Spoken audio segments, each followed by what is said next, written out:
Well, now we are starting this business innovation talk. अभी हम जिस जगह पर हैं, अनफॉर्चुनेटली अपॉर्चुनेटली आप कह लें, इसमें बहुत सारी चीज़ें प्लस हैं, बहुत सारी चीज़ें माइनस हैं कि कोरोना वायरस और इस पैंडेमिक के बाद जो हमारे लाइफस्टाइल में चेंज आई है और जो पूरी ज़िंदगियाँ हमारी जो थी ऑफिस वर्क और लोगों के साथ जो सोशल हमारी नेटवर्किंग थी, वो सारी एक डिस्टेंस के ऊपर चली गई और अब डिजिटल ट्रांसफॉर्मेशन की हम बात कर रहे हैं। इस डिजिटल ट्रांसफॉर्मेशन के अंदर जो इम्पोर्टेंट चीज़ है, जिसको सारे लोग इम्पोर्टेंस दे रहे हैं, वो टेक्नोलॉजी है। यानी हम अभी ज़ूम के प्लेटफॉर्म पर मौजूद हैं, इसी तरह लोग टीम्स यूज़ करते हैं मीटिंग के लिए या गूगल यूज़ करते हैं। तो ये सारे प्लेटफॉर्म यूज़ हो रहे हैं। लेकिन एक चीज़ जो नज़रों से ओझल है और it is quite far from us और वेस्ट के अंदर इसका बहुत बड़ा इम्पैक्ट है।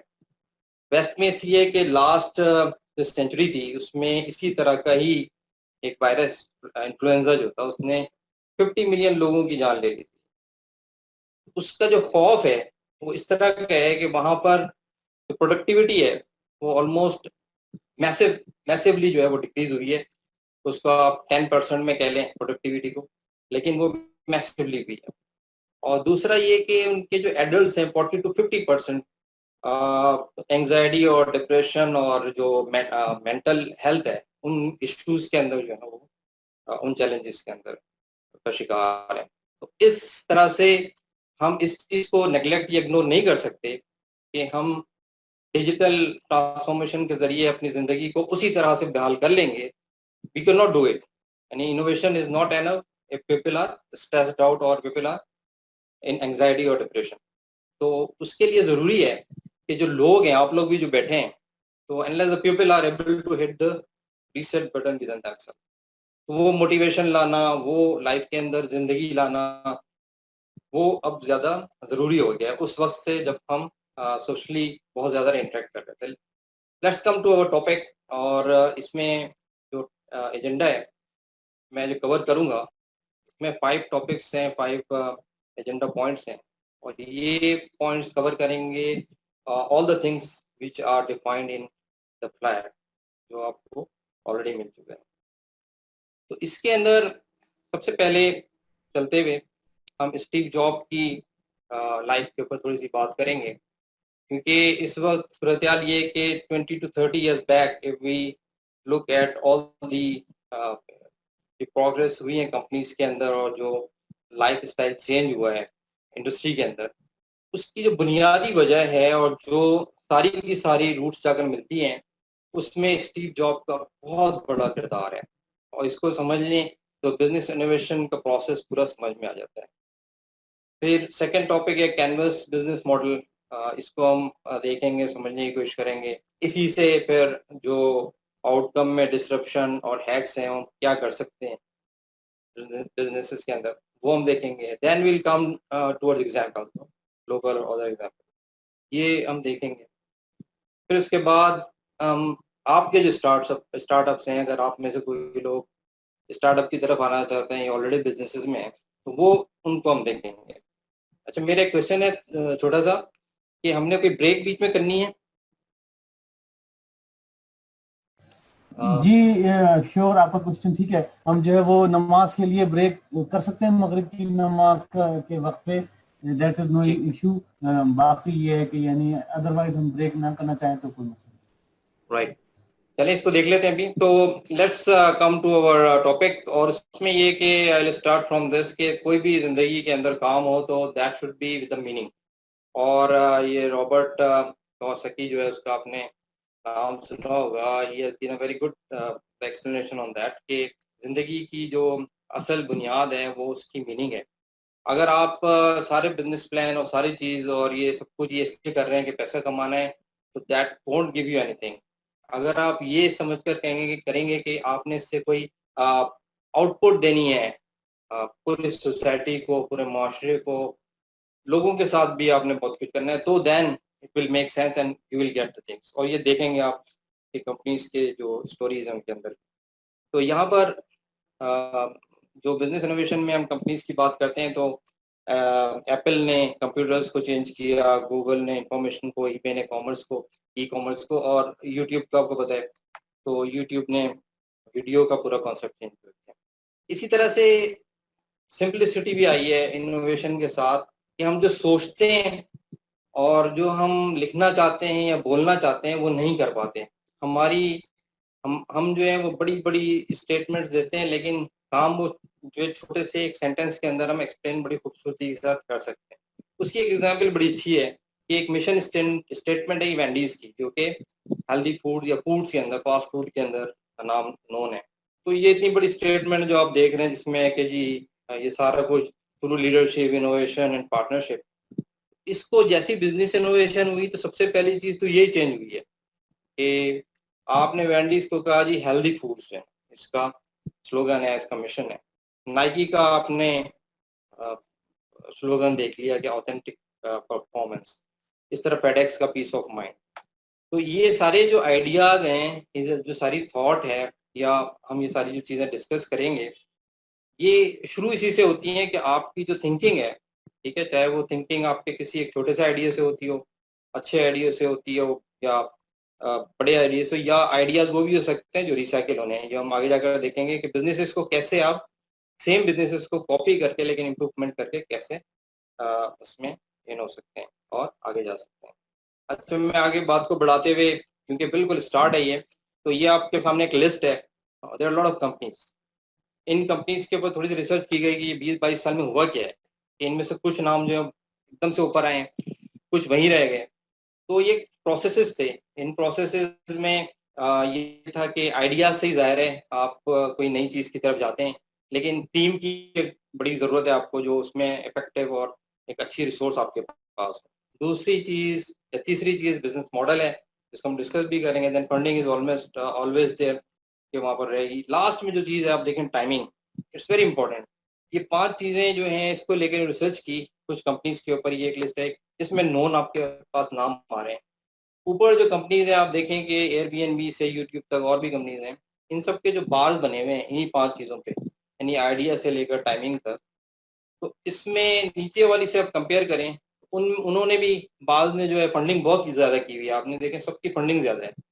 लेकिन सबके साथ मसला क्या है कि हो सकता है बिजनेस मॉडल भी किसी का बहुत अच्छा हो, लेकिन टाइमिंग जो है ना इनकी सही नहीं थी। इससे मेरा मतलब क्या है, और ये कंपनी सक्सेसेस के बजाय फेलियर्स का क्यों शिकार हुई हैं, उसकी रीजन जो है वो हम समझ सकते हैं। बड़ी अच्छी एग्जाम्पल है कोडेक की। कोडेक जो थी वो सारी कंपनीज अपने प्रोसेसेस के अंदर इनोवेशन लाती थी। कोडेक ऑलमोस्ट 1850 से इस टेक्नोलॉजी के अंदर थी, इस फील्ड में थी, और इसके जायंट थे वो। 1850 से उनकी एवोल्यूशन होती रही और थ्रू आउट द सेंचुरी वो तकरीबन 100 जो ईयर्स थे, 150 ईयर्स, उसमें उन्होंने तकरीबन डोमिनेट किया इस इंडस्ट्री के अंदर। लेकिन जैसे डिजिटल इमेजिंग शुरू हुई है, उसको वो ये पिक नहीं कर पाए। और जो जूमिंग होती है, उस जूमिंग को वो ये समझते रहे कि ये एनालॉग ही रहेगी 90-95%, डिजिटल शायद 5-10% होगी। और ये उनकी ऐसी गलती थी जो इनको हमेशा के लिए बैंकरप्ट कर गई। इसी तरह से दूसरी एग्जाम्पल नोकिया की है। 8-10 साल पहले हम सारे नोकिया हमारे हाथों में होता था, और नोकिया के पीछे बहुत बड़ा इंफ्रास्ट्रक्चर था, जो आप देख रहे हैं कि एलकैटल भी थी, सैम्बियन सिस्टम था नोकिया के पीछे। नॉटेल जैसी कंपनियां थी, यहाँ पर जिक्र नहीं है, माइक्रोसॉफ्ट भी थी, बहुत सारे लोग थे इंफ्रास्ट्रक्चर में, लेकिन नोकिया जो है वो फेलियर का शिकार हुआ। उसकी रीजन क्या थी कि जो एक ट्रेडिशनल माइंडसेट चल रहा था कि जो चीजें जिस जगह पर जिस प्रोसेस में चल रही होती हैं वही प्रोसेस कंटिन्यू होता है। तो वहां पर जो है इस स्लोगन को बिल्कुल अलाउ नहीं किया जा सकता है कि नो इन्वेंशन हियर ना, वो अलाउ नहीं करते कि इन्वेंशन होनी नहीं चाहिए कोई। उसका मतलब है कि वो आपने कोई आइडिया दिया तो वहां आप क्रश हो गया, ठीक है। तो उसकी वजह क्या थी?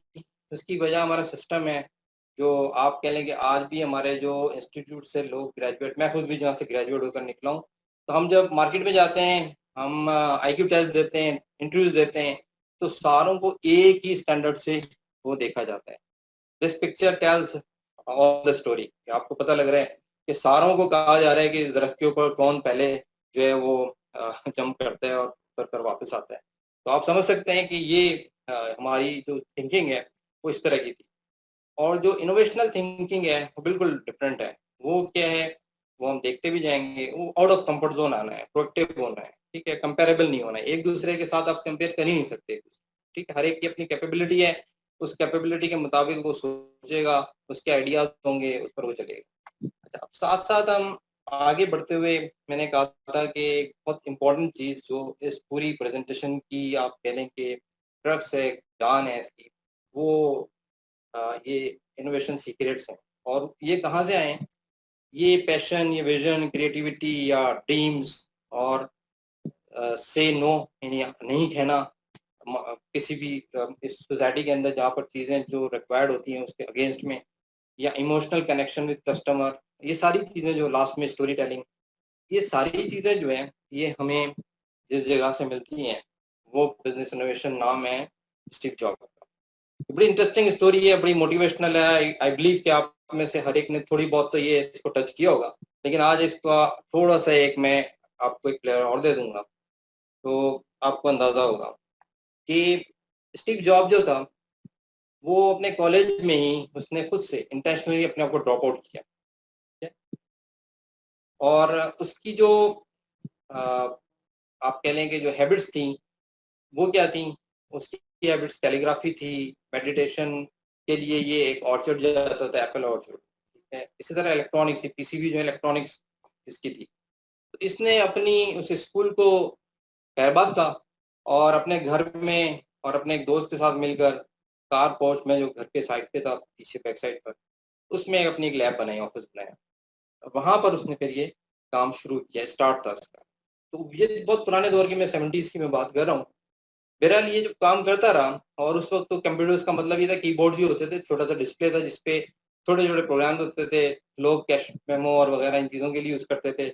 या दूसरा ये था, स्टॉक एक्सचेंज में यूज़ हो गया, या फिर बच्चों के गेम बेसिक्स के ऊपर जो गेम होते थे वो हम भी खेला करते थे। तो उस तरह की चीज़ों के लिए ये बनाते थे पीसीबीज, और ये कंपनीज को देते थे जो कंप्यूटर बनाती हैं।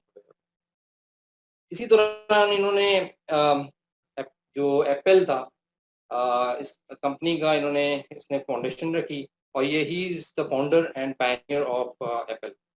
और 1978 में आई थिंक एप्पल वन जो लॉन्च किया था। तो एप्पल वन जो लॉन्च किया था, मैं आगे अगर आपको पिक्चर दिखाऊंगा, तो बिल्कुल ऐसे ही था जैसे कि वर्कशॉप के अंदर बैठे हुए लड़कों ने वो अपनी गाड़ी के साथ बैठकर जो चीज़ बनाई हुई थी, एक डब्बा सा अजीब सा, वो उन्होंने बनाया था। वहां से इसकी क्रिएटिविटी शुरू होती है, ठीक है। आगे जाकर हम वो देखेंगे, पिक्चर देखेंगे। बहरहाल मैं आगे तेजी से बढ़ता हूँ क्योंकि ये एक पिक्चर में सारी स्टोरी है। तो स्टीव जॉब की ये जो खूबियाँ थी कि उसको पीसीबीज का शौक था, मेडिटेशन के लिए वो जाया करता अपने घर से तकरीबन 7-8 किलोमीटर ये वॉक करके जाता था ऑर्चर्ड की तरफ। और वहाँ पर मेडिटेशन मीन्स आपको पता है, जो भी इंसान अपनी तन्हाई में जाकर सुकून हासिल करता है और रूहानियत में, बहरहाल ये चीज़ें थी। कैलीग्राफी का इसको बड़ा शौक था। अच्छा, म्यूजिक का बड़ा शौक था, ये भी चीज़ें। अच्छा, ये जब वहाँ रहा, अब मैं थोड़ा सा स्टोरी को जंप करता हुआ जाता हूँ कि स्टीव जॉब ने एप्पल वन, एप्पल टू बनाया अपने पार्टनर के साथ मिलकर, और बड़ा कामयाब रहा। हालांकि उस वक्त जो इंडस्ट्री में कंप्यूटर्स थे उनमें नाम आईबीएम का था, एएमडी कंप्यूटर्स का था, मेन फ्रेम ये बनाते थे। लेकिन जब से ये लॉन्च किया खासतौर पे एप्पल टू, तो उस वक्त बड़ी चेंजेस आई। और उसकी वजह क्या थी, क्रिएटिविटी क्या थी, वो चीज़ें भी हम आपको देखते हैं। अच्छा, ये हुआ ये कि जब इसने किया तो इंटरनल होता है ना कि पॉलिटिक्स, कंपनी बहुत ज़्यादा राइज कर गई, और इंटरनल पॉलिटिक्स के नतीजे में इसको वहाँ से फायर किया गया। जिन लोगों ने फायर किया वो उसके ओनर बन गए। अच्छा, ये वहाँ से निकला और इसने जाकर लुकास फिल्म, पैसा अच्छा खासा कमा लिया था। लुकास फिल्म जो थी, टीम ऑफ एनिमेटर्स थे, उनको परचेज कर लिया उसने, पिक्सार का नाम दिया, नेक्स्ट का नाम दिया, और ये डिज्नीलैंड का पार्टनर बन गया। इसने मिलियनर बन गया ये, और बड़े अच्छे इसकी जो है ना टॉप लिस्ट के अंदर ये आ गया। लेकिन इसका मकसद ये नहीं था, ये एक इनोवेटिव आदमी था। इसने स्किल्स को जो है ना खींचना, अट्रैक्ट करना अपनी तरफ शुरू किया। इसने डिजिटल म्यूजिक के ऊपर बड़ा काम किया वहाँ पर, और इस तरह कैलीग्राफी के ऊपर, बहरहाल ये करता रहा। अच्छा, साथ साथ हुआ ये कि जब इन्होंने मैं दूसरी तरफ लेफ्ट साइड पर आपको ये रेड में नजर आ रहा है कि आई और कैपिटल आई का फर्क जो है, इसने जब नाम रखा था एप्पल का तो आई फोन और ये सारा कुछ, तो आई जब स्मॉल आई इसने सेलेक्ट किया था, the reason of that was कि इसने कहा कि इन्वेंटर अल्लाह है, यानी गॉड है। और हम जिस एप्पल की बात कर रहे हैं, जो स्लोगन है हमारा, वो इनोवेशन है एक तरह की, ठीक है। तो उसने इसको इसी तरह, इसकी जो क्रिएटिविटी की तरफ हम आते हैं कि जब एप्पल लॉन्च किया, मैकिन्टॉश आया और ये सारी चीजें आई, तो इसने ज़ेरॉक्स जो कंपनी थी उसका विजिट जो है प्लान किया। उन्होंने काफी, उनके कुछ मैनेजमेंट ने इसका विजिट भी किया था, लेकिन ये वहां पर गया और इसने वहां जाकर जो चीज ऑब्जर्व की है वो ये थी कि वो प्रिंटर के लिए जो चीजें यूज करते थे उसमें दो चीजें बड़ी अट्रैक्टिव थी। एक तो ये जो आइकॉन्स आप देख रहे हैं, इनके पीछे सारा वो प्रोग्राम था, और दूसरी चीज जो आपका माउस है, ठीक है। ये चीजें इसने वहां ऑब्जर्व की और ये इसे एंटिटी एक यूज कर रही थी। इसने सिर्फ ऑब्जर्व किया, ये वापस आ गया। इसने अगर वो सारी रिसोर्सेज को अट्रैक्ट किया और कंप्यूटर्स की दुनिया में एक इनकलाब लेकर आया, मैकिन्टॉश के अंदर ज़ेरॉक्स के टेक्नोलॉजी उठाई है, लेकिन उसके अंदर इंप्रूवमेंट की, कॉपी की, लेकिन इंप्रूवमेंट के साथ डिफरेंट प्रोडक्ट के अंदर यूज किया इसने।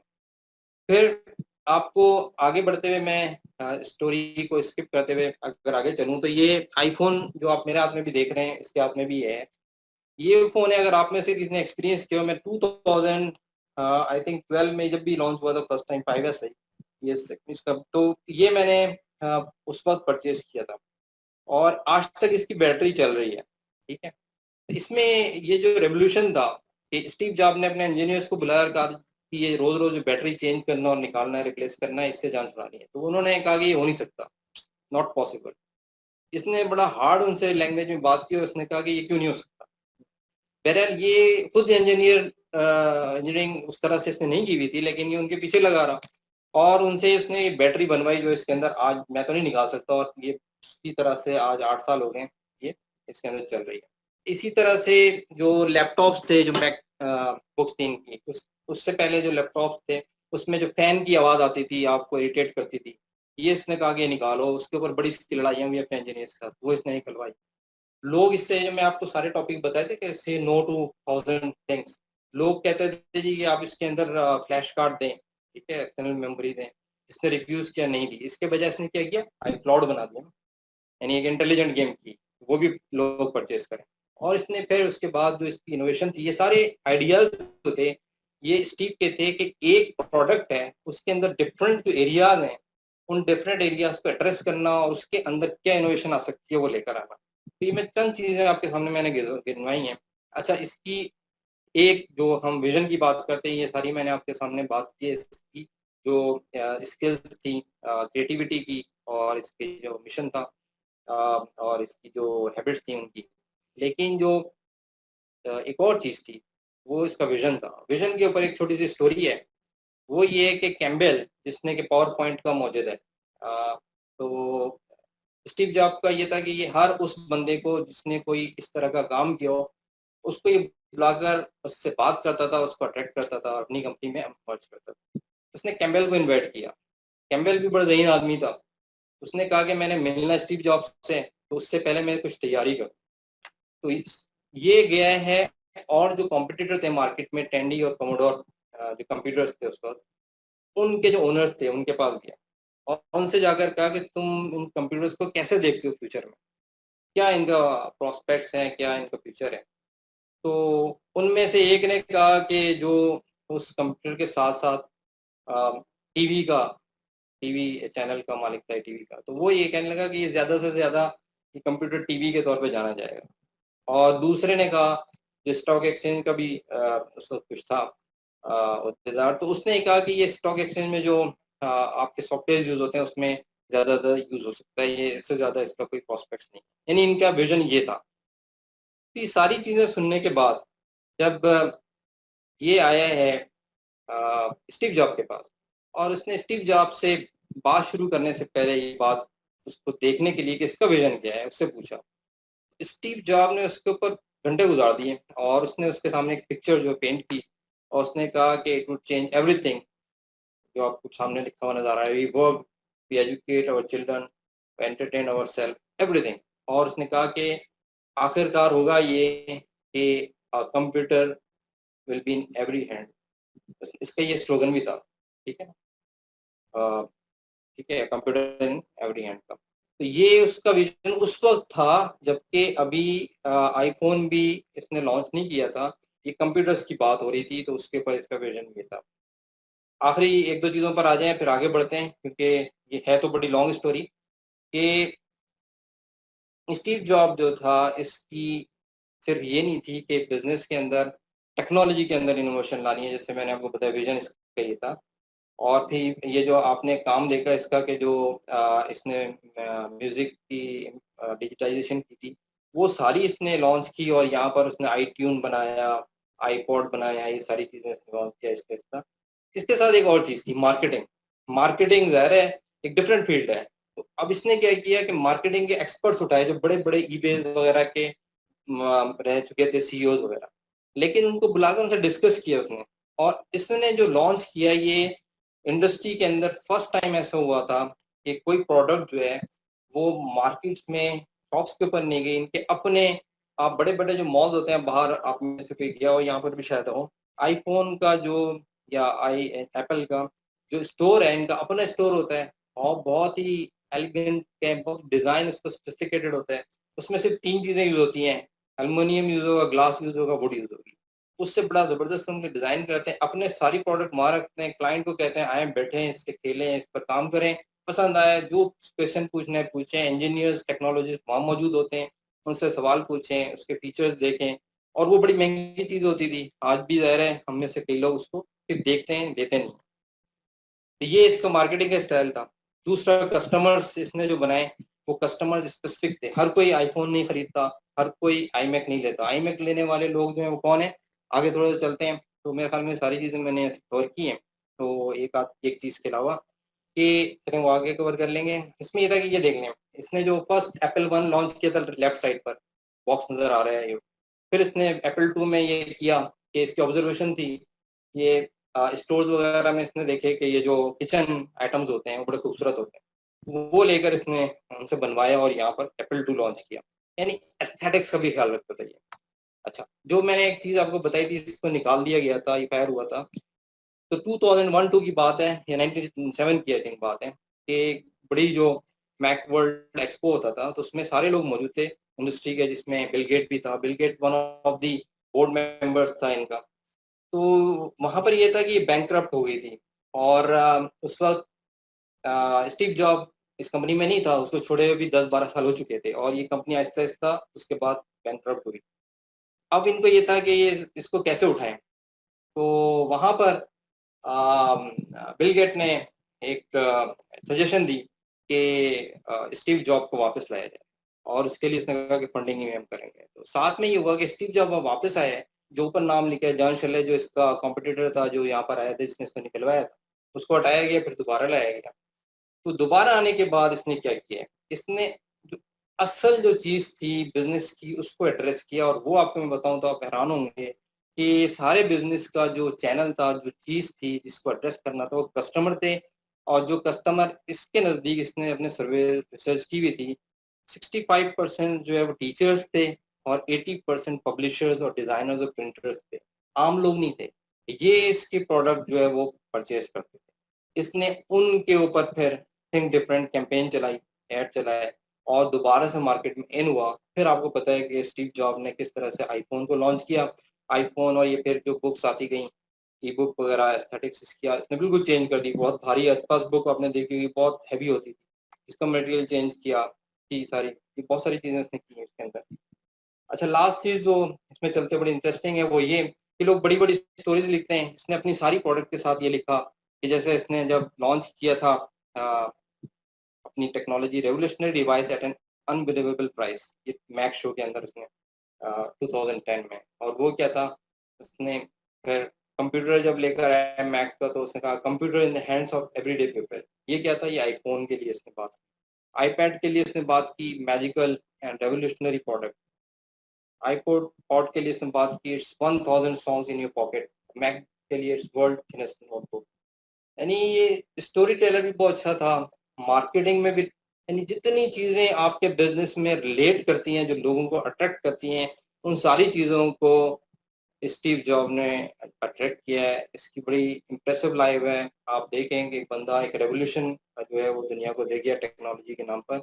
लेकिन इसके ऊपर पॉजिटिवली सोचने की बात है। अच्छा, ये जैसे हम कहते हैं कि थिंक आउटसाइड द बॉक्स, तो बाज़ दफ़ा इनसाइड द बॉक्स जो है वो भी ज़रूरी होता है। इसका मतलब क्या है सिर्फ मैं बताता हुआ चलूँगा, बाकी डिस्कशन इसमें नहीं है यहाँ पर। वो ये है कि पहले हम अपने आस-पास की जो रिसोर्सेज़ होती हैं, उनके अंदर कोई चीज़, कोई आइडिया रखने की कोशिश करते हैं, बाहर से कोई चीज़ यानी री-इन्वेंट नहीं कर रहे होते। तो बेसिकली इनसाइड द बॉक्स का मतलब ये है। अच्छा, दूसरी जो छोटी-सी स्टोरी है, ज़्यादा नहीं मैं इस पे टाइम लूँगा, वो है अमेज़न की। अमेज़न जो है इस वक़्त वर्ल्ड के अंदर, शायद आप सबको पता है कि ट्रिलियन कंपनी होने वाली है 2022-23 के अंदर। इस वक़्त भी उसका बिज़नेस जो है वो 500 बिलियन तक पहुँच चुका है, उससे ऊपर जा चुका है। अमेज़न का बिज़नेस सिर्फ़ वेयरहाउसिंग नहीं है, वेयरहाउस से हटकर यानी बाकी चीज़ का एक और बहुत ज़बरदस्त बिज़नेस है जिसके ऊपर इसने ज़्यादा पैसा कमाया है, वो एडब्ल्यूएस है। ठीक है, अमेज़न जो वेब सर्विसेज़ है, उसके अंदर से छोटी-सी बात मैं आपको बताऊँ तो आपको हैरत होगी कि स्पेस में जो नासा है, नासा का प्लेटफ़ॉर्म भी अमेज़न के ऊपर है। अमेज़न ने जो अट्रैक्ट किया है सारी दुनिया को, इसकी स्टोरी भी थोड़ी-सी आगे जाकर आएगी। ये सारी आप देख लें, आपके सामने मौजूद है कि कोई चीज़ छोड़ी नहीं है इन्होंने। हर चीज़ को प्लेटफ़ॉर्म पर लेकर आए हैं और वहाँ से इन्होंने इवन आपको पता है बुक से शुरू किया था इन्होंने और फिर उसके बाद ये दुनिया अमेज़न बिज़नेस तो आजकल बहुत ज़्यादा चल रहा है। शायद आप में से किसी ने उसके ऊपर काम किया और बहुत ही इंटेलिजेंट बिज़नेस है। तो वो सारा इस अमेज़न का गेम है। हाँ। साथ-साथ और कंपनीज़ ने भी फिर अडॉप्ट किया स्टीव जॉब के इस रास्ते को और आइकिया ने जैसे फर्नीचर बिज़नेस के अंदर एक रेवोल्यूशन लेकर आई। फिर यूट्यूब ने वीडियो को चेंज किया, ज़ारा का नाम सुना होगा आपने, ये फैशन वर्ल्ड के अंदर है। बहुत सारी चीज़ें अभी हम आगे देखेंगे, बहुत सी कंपनीज़ हैं जिन्होंने ये सब कुछ किया है। अब नेक्स्ट टॉपिक हमारा है कैनवस बिज़नेस मॉडल। तो इसके ऊपर हम आते हैं। तो बहरहाल अब हम आए हैं बड़े इंपॉर्टेंट टॉपिक पे कि व्हाट्स बिज़नेस मॉडल और उसमें ये कि जिस तरह से कंपनीज़ जो है काम करती हैं उनके जो डिफरेंट फंक्शंस हैं, मुख्तलिफ वक़्तों में मुख्तलिफ मॉडल्स बनते रहे। लेकिन अब जाकर दुनिया एक जगह पर जमा हुई है, उसकी रीज़न मैं बताता हूँ आपको कि ये एलिस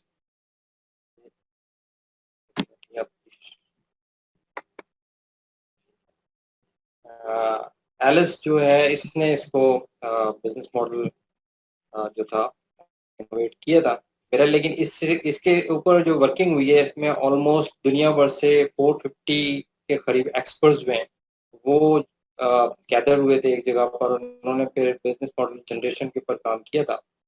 और ये बड़ी इंटरेस्टिंग किस्म की बड़ी हैवी एक बुक है, आप लोगों को अगर मिले तो ज़रूर पढ़ें। इसके ऊपर बेसिकली ये है कि जैसे एक इंसान का सिस्टम है पूरी बॉडी का, डिफरेंट चीज़ें अपनी-अपनी जगह पर काम कर रही हैं और वो कंपोज़्ड हैं एक-दूसरे के साथ सारे कंपोनेंट।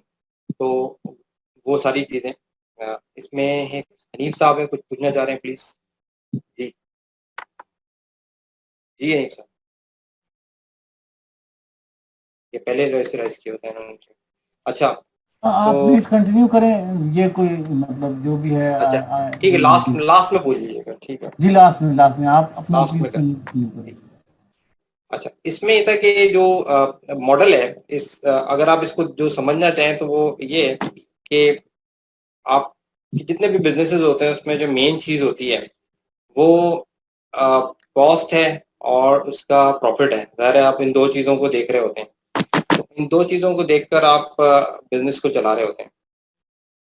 तो आप इसको ऐसे समझें जैसे आपके पास बैलेंस यानी तराजू है, ठीक है? तो उस तराजू के अंदर एक प्रोडक्ट है वो आपने सेल करनी शुरू की, ठीक है? अब जैसे महँगाई बढ़ गई है, आपकी कॉस्ट भी बढ़ गई, आपका रेवेन्यू उससे निकल नहीं रहा। तो आपके पास और क्या ऑप्शंस हैं कि रेवेन्यू जो है उसकी डिफरेंट स्ट्रीम्स जो हैं वो जनरेट कर सकें।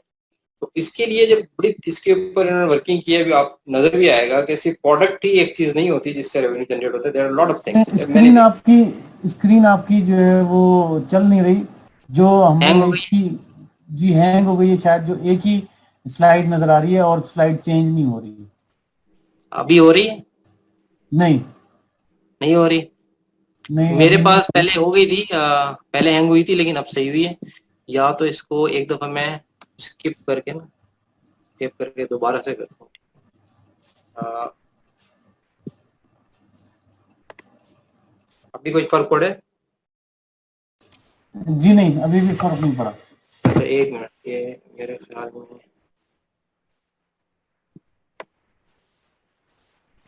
जी अब अभी फर्क पड़ा देखिए है। जी अब अब पड़ा फर्क है। पड़ा है। जी अच्छा ठीक, और ठीक है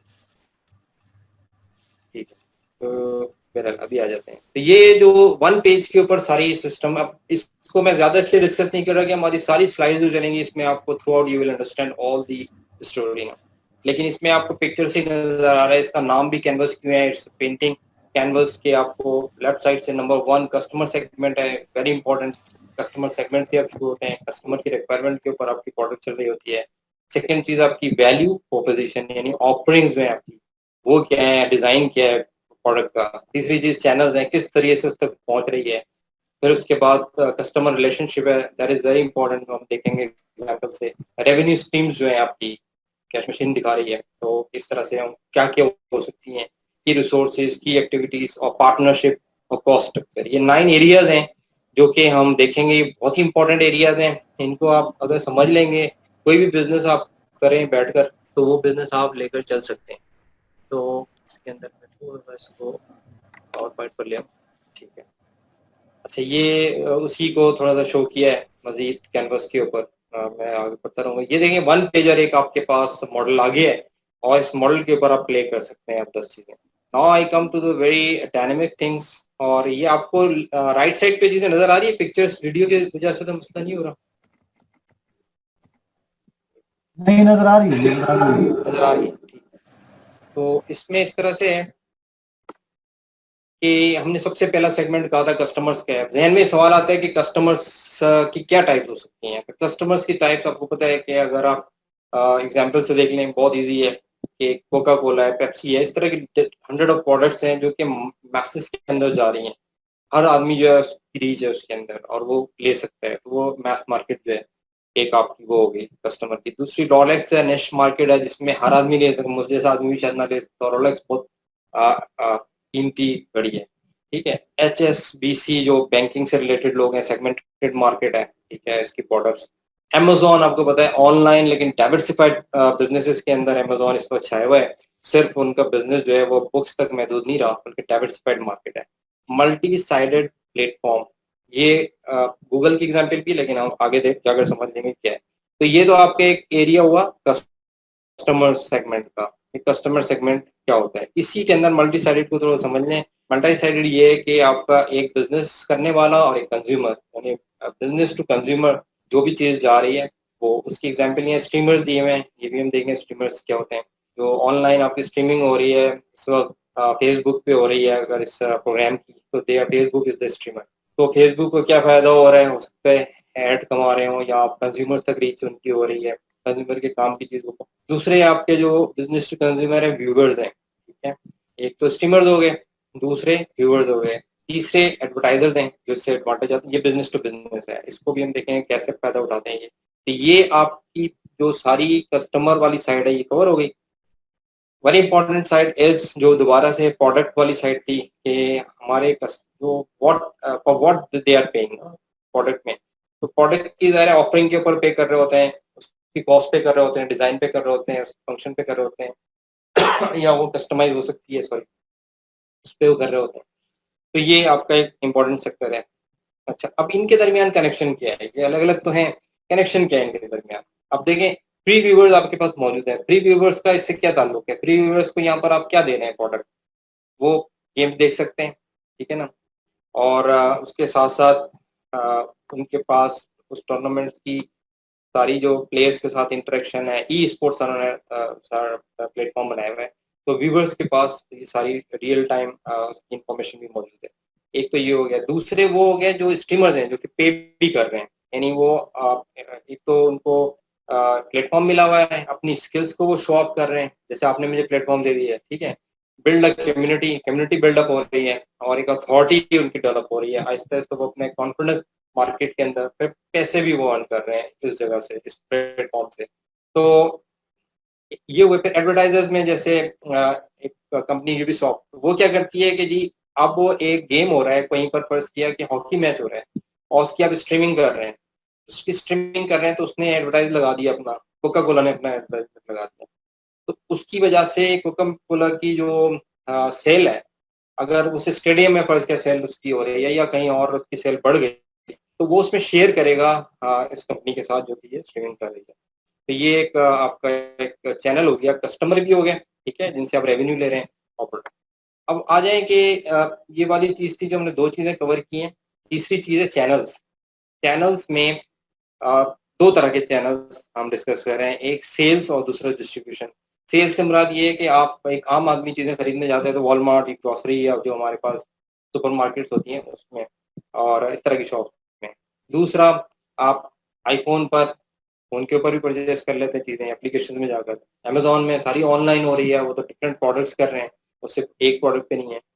टेस्ला जो है एंटायरली डिफरेंट है, जस्ट लाइक आईफ़ोन के जो मैंने बताया था कि अपने शोरूम्स होते हैं, तो टेस्ला का अपना जो है वो शोरूम होता है, उसमें किसी मार्केट को वो नहीं देते। तो सेल्स का उनका एक अपना तरीका है। ये सेल्स के मुख्तलिफ तरीके हैं जो आप अपनाते हैं। दूसरा डिस्ट्रीब्यूशन है, जैसे फ्रेंचाइज़ है मैकडॉनल्ड की तरह की, या नेटफ्लिक्स है, टीवी के ऊपर जो आपके चैनल्स के ऊपर वो प्रोग्राम्स जो है वो सेल कर रहे होते हैं।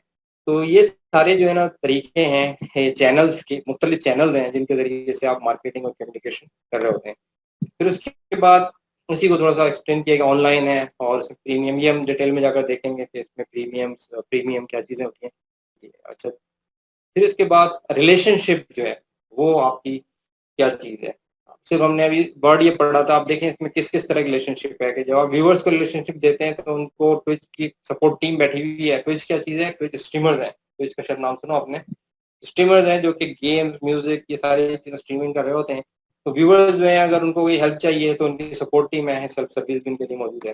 दूसरे जो स्ट्रीमर खुद हैं, ठीक है? जो गेम्स जो कर खेल रहे हैं, वो लोग, उनको स्पेशल टीम उन्होंने उनके पर्सनल असिस्टेंस के लिए बिठाई हुई है, वो है। फिर उसके बाद एडवर्टाइज़र्स हैं, ये वो लोग हैं जो पेइंग हैं, ठीक है? जो कंपनी को पे कर रहे हैं स्ट्रीमर्स को। इनके लिए डेडिकेटेड इनके लिए रिलेशनशिप इन्होंने रखी हुई है। तो ये आपने रिलेशनशिप समझ ली। अब आ जाए रेवेन्यू स्ट्रीम में। रेवेन्यू स्ट्रीम में हमने अभी डिस्कस भी की थी, लेकिन ये चीज़ें देखते जाएँ तो समझ में आएगा आपको कि रेवेन्यू स्ट्रीम में इनके पास पहले था फ्री व्यूअर्स ना। फ्री व्यूअर्स में अब कोई फ़ायदा नहीं है, लेकिन फ़ायदा कहाँ पर है? वो देख तो रहे हैं मैच, लेकिन उनको बार-बार ना फ्री में होता ये है कि ऐड आ जाते हैं। तो उस ऐड को अवॉइड करने के लिए उन्होंने एक, ये स्पॉटिफ़ाई ने काम किया था, वहाँ से फिर सब कंपनियों ने उठाया कि थोड़ी देर बाद जो एक ऐड आ गया, अब आप तंग आ रहे हैं कि यार ये बीच में से मैच चला गया और ये ऐड आ गया। तो उससे बचने के लिए सब्सक्रिप्शन आप लेते हैं। सब्सक्रिप्शन जो है वो उन्होंने मुख्तलिफ मंथली और 3 मंथ्स, क्वार्टरली जिस तरह होती हैं वो दी हुई हैं। इस पर आपके ऐड जो है वो निकल जाते हैं, फिर ऐड नहीं आते। तो आपके वही पे जो व्यूअर्स होते हैं, जो फ्री होते हैं, वो आपके ये वो भी बन गए जो आपकी रेवेन्यू बना रहे हैं, ठीक है ना? तो एक तो ये हो गया। दूसरा एडवर्टाइज़र, जिस तरह मैंने बताया आपको कि एडवर्टाइज़र्स जो हैं अपनी प्रोडक्ट जो हैं वो साथ-साथ उसके अंदर जिस तरह वो ऐड का मैंने बताया था, ऐड चल रहे होते हैं।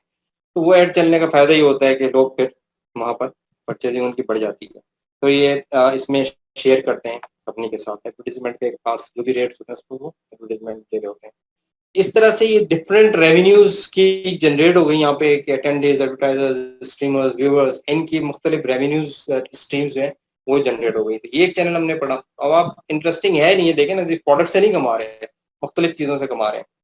इसके बाद दूसरी तरफ कॉस्ट स्ट्रक्चर है, जिसको हमने कहा था कि हमने बैलेंस करना है कि कॉस्ट हमेशा जो है वो आपका रेवेन्यू जो है इतना हैवी रहे कि आपका पलड़ा जो है तरफ झुका रहे, रेवेन्यू से आपकी हर चीज़ें आती रहें। तो कॉस्ट में अंडरस्टूड चीज़ें बहुत सारी, की रिसोर्सेज हैं तो उसमें आपका बिल्डिंग है, बाकी चीज़ें यानी ओन्ड है या रेंटेड है, फिजिकल, इंटेलेक्चुअल और आपकी जो मुख्तलिफ रिसोर्सेज हैं, ह्यूमन, फाइनेंशियल, ये सारी रिसोर्सेज में आती हैं, ठीक है। इसमें भी फिर प्लेटफॉर्म जैसे अमेज़न का है, ये एक रिसोर्स है बहुत बड़ी, ठीक है। स्ट्रीमर्स जो है इटसेल्फ खुद एक रिसोर्स है, ठीक है, जहाँ वो क्लाइंट थे यहाँ पर वो रिसोर्स भी है इस कंपनी के लिए। ये खेलेंगे तो उनका बिज़नेस है, ये म्यूज़िक बजाएँगे तो उनका बिज़नेस है। तो ये इनकी रिसोर्स हो गई। इसी तरह एक्टिविटीज़ क्या हैं कि उन सारी चीज़ों की प्रोडक्शन, मार्केटिंग, मेंटेनेंस, ये सारी इश्यूज़, ये सारी एक्टिविटीज़ हैं, जो कि इस कंपनी को करनी है, पार्टनरशिप मैनेजमेंट, तो ये सारा कुछ कंपनी को करना पड़ रहा है। इसके बाद उनके जो की बिज़नेस पार्टनरशिप है, वो किस तरह से है? तो इसके अंदर अभी लीगो की एग्ज़ाम्पल मैं आपको दूँगा, उससे वैसे तो पार्टनरशिप इन्वेस्टमेंट पे होती है, ठीक है?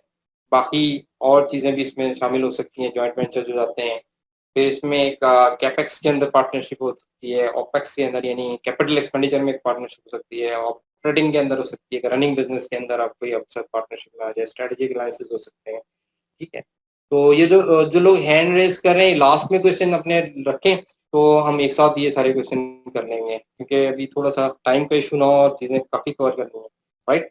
तो अच्छा, इसके साथ फिर की बिजनेस पार्टनर्स जो हैं वो आपकी मदर कंपनी है, पार्टनर्स टीमर्स हैं, video game developers, technical partners. इसमें एग्जांपल भी इन्होंने दी कि रॉकेट लीग है, तो ये बड़ी एक गेम्स की तो कंपनी, अगर उनके पीछे है पार्टनर, की पार्टनर है, तो उसको वो उसी तरह से रिलेशनशिप भी या उनके साथ बिजनेस के टर्म्स भी वैसे हो। तो ये आपके पास सारे वो आ गया। कॉस्ट स्ट्रक्चर है, कॉस्ट स्ट्रक्चर भी अंडरस्टूड है कि फिक्स्ड और वेरिएबल कॉस्ट होती है। इसमें भी आपके पास जो चीजें हैं, ऑफिस रेंट है, मार्केटिंग की कॉस्ट है, इंफ्रास्ट्रक्चर की है, बाकी चीजों की कॉस्ट है। ये सारे मैंने आपको बॉक्सेस अब बता दिए कि इन बॉक्सेस के अंदर इसका क्या मतलब है, इनकी क्या एग्जाम्पल्स हैं, ये सारी चीजें आपने देख ली हैं। हम थोड़ा सा आगे चलते हैं, इसकी थोड़ी सी एग्जाम्पल्स भी लेते हैं ताकि चीजें और समझने में आसानी हो। अभी ये जो तुमने ट्विच की बात की थी, तो ट्विच के हमारे पास पहले वाले में देखिए ना, आपके पास स्ट्रीमर्स हैं, एडवर्टाइजर्स हैं, व्यूवर्स हैं। यहाँ पर आपके पास जो चीजें पहले आई थी, बहुत अदर्स प्ले है, ये ई स्पोर्ट्स टूर्नामेंट्स हैं, ठीक है, ये सारी चीजें एक दोबारा से एनालिस्ट वाली हैं। अच्छा, अब हमारा पॉइंट जो है, इसी से रिलेटेड हम चीजें आगे चल रहे हैं, डिस्ट्रप्शन एंड हैक्स। अब आप देखें कि किस तरह कंपनीज ने उन चलते हुए बिजनेसेस के अंदर इन ब्लॉक्स के अंदर एक इनोवेशन करके या वो कोई आइडिया जनरेट करके उस किस तरह से बिजनेस को वहां से डिस्टर्ब किया है और एक नई कंपनी उठा दी है। ये सब आपके साथ हर एक को पता है। 10 मिसालें हमारे सामने हैं। Amazon one of the largest biggest name है, जिसको हम यहाँ पर टच कर लेते हैं। अमेजोन का सबसे पहला बिजनेस जो था वो क्या था कि बुक्स जो है, ठीक है, इन बुक्स की ऑर्डरिंग आप करते थे ऑनलाइन, सिर्फ ये था। और उस ऑनलाइन को वो फिर एक अपने चैनल थे जो कि उनका कोरियर का चैनल होता था, ट्रांसपोर्टेशन है, उसके जरिए से आप तक पहुंचाते थे। दूसरा, उन्होंने ऑनलाइन ही फिर एक फैसिलिटी दे दी कि आप ऑनलाइन जो है ना ऑर्डरिंग कर सकते हैं। इसे वन बटन में एक एप्लीकेशन बना दी।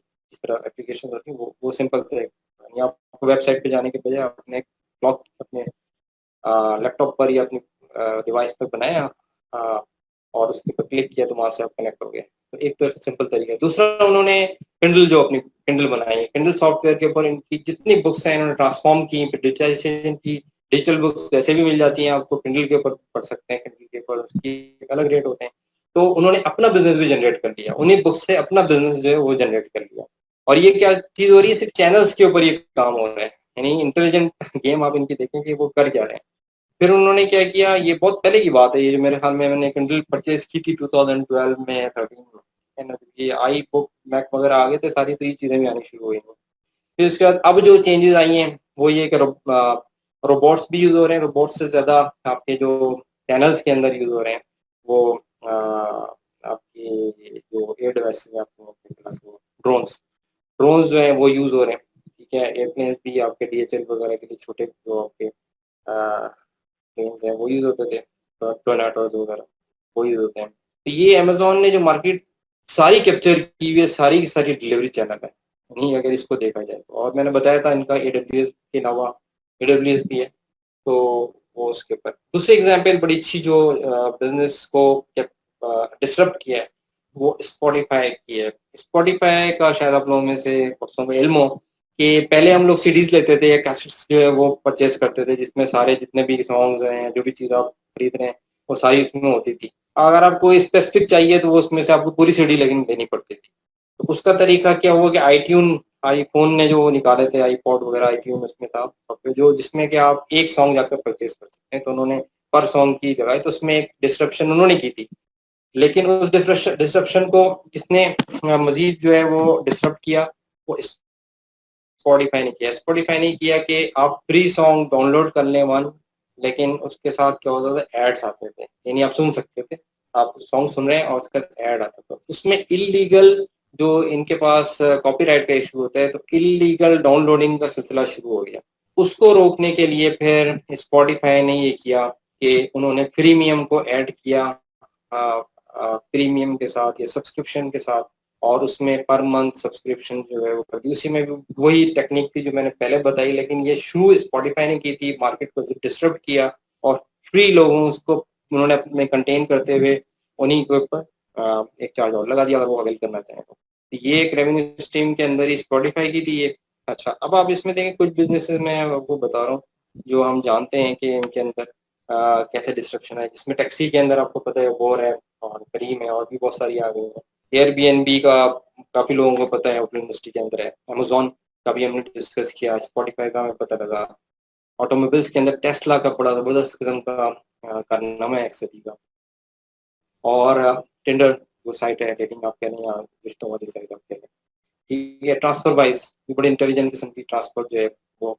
और फिर ये बैंकिंग के अंदर और टीवी इंडस्ट्री के अंदर नेटफ्लिक्स है, जिन्होंने इसके अलावा बहुत सारे एग्जाम्पल हैं जो आप नेट पे जाकर मिल जाएंगे। ये वो है जिन्होंने डिसरप्शन किया मार्केट के अंदर, बिल्कुल किस जगह को देखते हुए किए इन्होंने, वो भी आप देखेंगे कि जहाँ पर इनएफिशिएंसीज थी, जहाँ पर गैप्स थे, जहाँ पर इनको कोई चीज ऐसी मिली कि इंप्रूव हो सकती थी, वो उन्होंने की। डिसरप्शन जो है वो है क्या? डिस्क्रिप्शन में मैंने कुछ चीजें लिखी इसमें नजर नहीं आ रही। वो बेसिकली है कि एक ट्रेडिशनल आपके पास एक मॉडल चलता था, ठीक है, आप उसको एक एडवांस चीज के ऊपर लेकर आ रहे हैं। तो ये जो टेक्नोलॉजी, ये जो मेथोडोलॉजी है वो डिस्क्रिप्शन के अंदर स्टार्टअप्स लार्ज कॉर्पोरेशन दोनों में अडॉप्ट हो सकती है। तो अब हम सारे मॉडल के अंदर ये जो हमने कुछ एग्जाम्पल देखी, हर एक को उठाते जाएंगे और उसमें देखेंगे क्या क्या डिस्ट्रक्शन हुई है एक एक चीज के अंदर। इससे पहले थोड़ा सा इसको समझ लें कि रेड ओशन और ब्लू ओशन में क्या फर्क है। कौन सी कंपनीज हैं जो इस वजह से मार खा जाती हैं कि वो रेड ओशन में ही रहती हैं। आप जब कोई बिजनेस लॉन्च कर रहे हैं तो अगर रेड ओशन में कर रहे हैं तो रेयर चांसेस हैं कि बिजनेस कामयाब होगा। रेड ओशन क्या है कि आप जहाँ पर BMW मौजूद है, जहाँ पर निसान है, जहाँ पर रेंड रोवर है, आप छोटी सी कोई कंपनी ले आए, उसको कोई स्कोडा कंपनी का कोई आपने किसी ने नाम नहीं सुना होगा, रोमानिया में चलती हुई मेरे पास भी थी। तो जाहिर है वहीं पर थी वो उस कंट्री के अंदर। कंट्रीज की अपनी अपनी गाड़ियां हो सकती हैं, लेकिन उस रेड ओशन के अंदर जहाँ पर बड़ी बड़ी व्हील और शार्क मछलियां मौजूद हो, वो छोटी छोटी मछलियों को खाकर वहां पर जो है वो उसको रेड कर देती हैं पूरे ओशन को। ये इसका कॉन्सेप्ट है कि वहां पर आपका सर्वाइवल बहुत मुश्किल होता है। ब्लू ओशन क्या है कि आप you are standing out in blue ocean, आप बिल्कुल अलग से खड़े हैं। और इसकी बेहतरीन एग्जाम्पल जो है वो अमेजोन वगैरह भी है सारी, लेकिन बेहतरीन एग्जाम्पल है वो टेस्ला की है। टेस्ला की जो आप सुनेंगे तो बहुत जबरदस्त किस्म की एक फिलॉसफी है जो उन्होंने काम किया है। करेक्ट। तो ये फर्क था कि टेस्ला ने क्या किया। अब आगे जाकर तो हम देखेंगे टेस्ला की नेक्स्ट लाइफ में। ये फर्क तो समझ में आ गया आपको कि रेड ओशन और ब्लू ओशन क्या है। टेस्ला जो था बंदे ने जो इसका ओनर है, उसकी थिंकिंग ये थी कि पैसा, वही वाली बात थी शुरू में जो हमने पहली स्लाइड में की थी कि मीनिंग हो कोई, आप जो काम कर रहे हैं उसकी कोई कोई इसकी मीनिंग हो लाइफ में। ये ना हो कि आप सिर्फ पैसा कमाने के लिए कर रहे हैं। इसका मॉडल बड़ा शानदार था। ये आप नीचे जो चीज देख रहे हैं, स्विंग फॉर द फोर्स, और उसके नीचे कंसल्टेंसी और नीचे मेल कैंडिडेट, इनके 3 स्टेप्स थे। तो स्विंग फॉर द फोर्स का मतलब वो एक पूरी पूरी अपनी कुवत लगा देते थे, एनर्जीज लगाते थे कि कोई ऐसी चीज बनाए जो कि ब्लू ओशन में हो, रेड ओशन में ना हो, ठीक है, ब्लू ओशन में हो। तो टेस्ला ने जो पहली कार अपनी बनाई थी रोलर कोस्टर में नाम था, तो वो जो थी, हम गाड़ी जितनी कॉस्ट में वो उसकी गई है वो गाड़ी, और जितनी उन्होंने सेल की है अच्छी खासी, उसके बाद उन्होंने क्या किया, उसकी फर्ज किया लेट्स से कि 4000 गाड़ियां बिक गई हैं, 2000 गाड़ियां बिक गई हैं। तो वो गाड़ी लेकर वो स्विंग फॉर द फोर्स से उसको नीचे लेकर आ गए मिल्क एंड ब्रेड में। उसकी प्रोडक्शन उन्होंने कॉस्ट भी, प्राइस भी कम कर दी, रेवेन्यू भी कम कर दिया और उसको वहां ले आए। फिर दूसरी अपनी एस मॉडल, सेडान मॉडल ले आए, ठीक है ना। अच्छा, इस मॉडल के अंदर कर क्या रहे थे वो, बेसिकली वो ब्लू में क्यों थे? इसलिए थे कि वो they were working on EV cars, electrical vehicles. Electrical vehicles का सबसे बड़ा ये था कि इलेक्ट्रिकल जो है बैटरी कितनी बड़ी आप रखेंगे इस गाड़ी को चलाने के लिए, बार बार चार्ज करनी पड़ेगी। छोटी छोटी गाड़ियां पहले भी मौजूद थी मार्केट में, लेकिन वो नहीं सर्वाइव कर सकते थे। तो इन्होंने बड़ी गाड़ियां उसी तरह की बनाई हैं, कार्स उसी तरह की बनाई हैं, BMW की उससे भी बेहतरीन गाड़ियां बनाई हैं।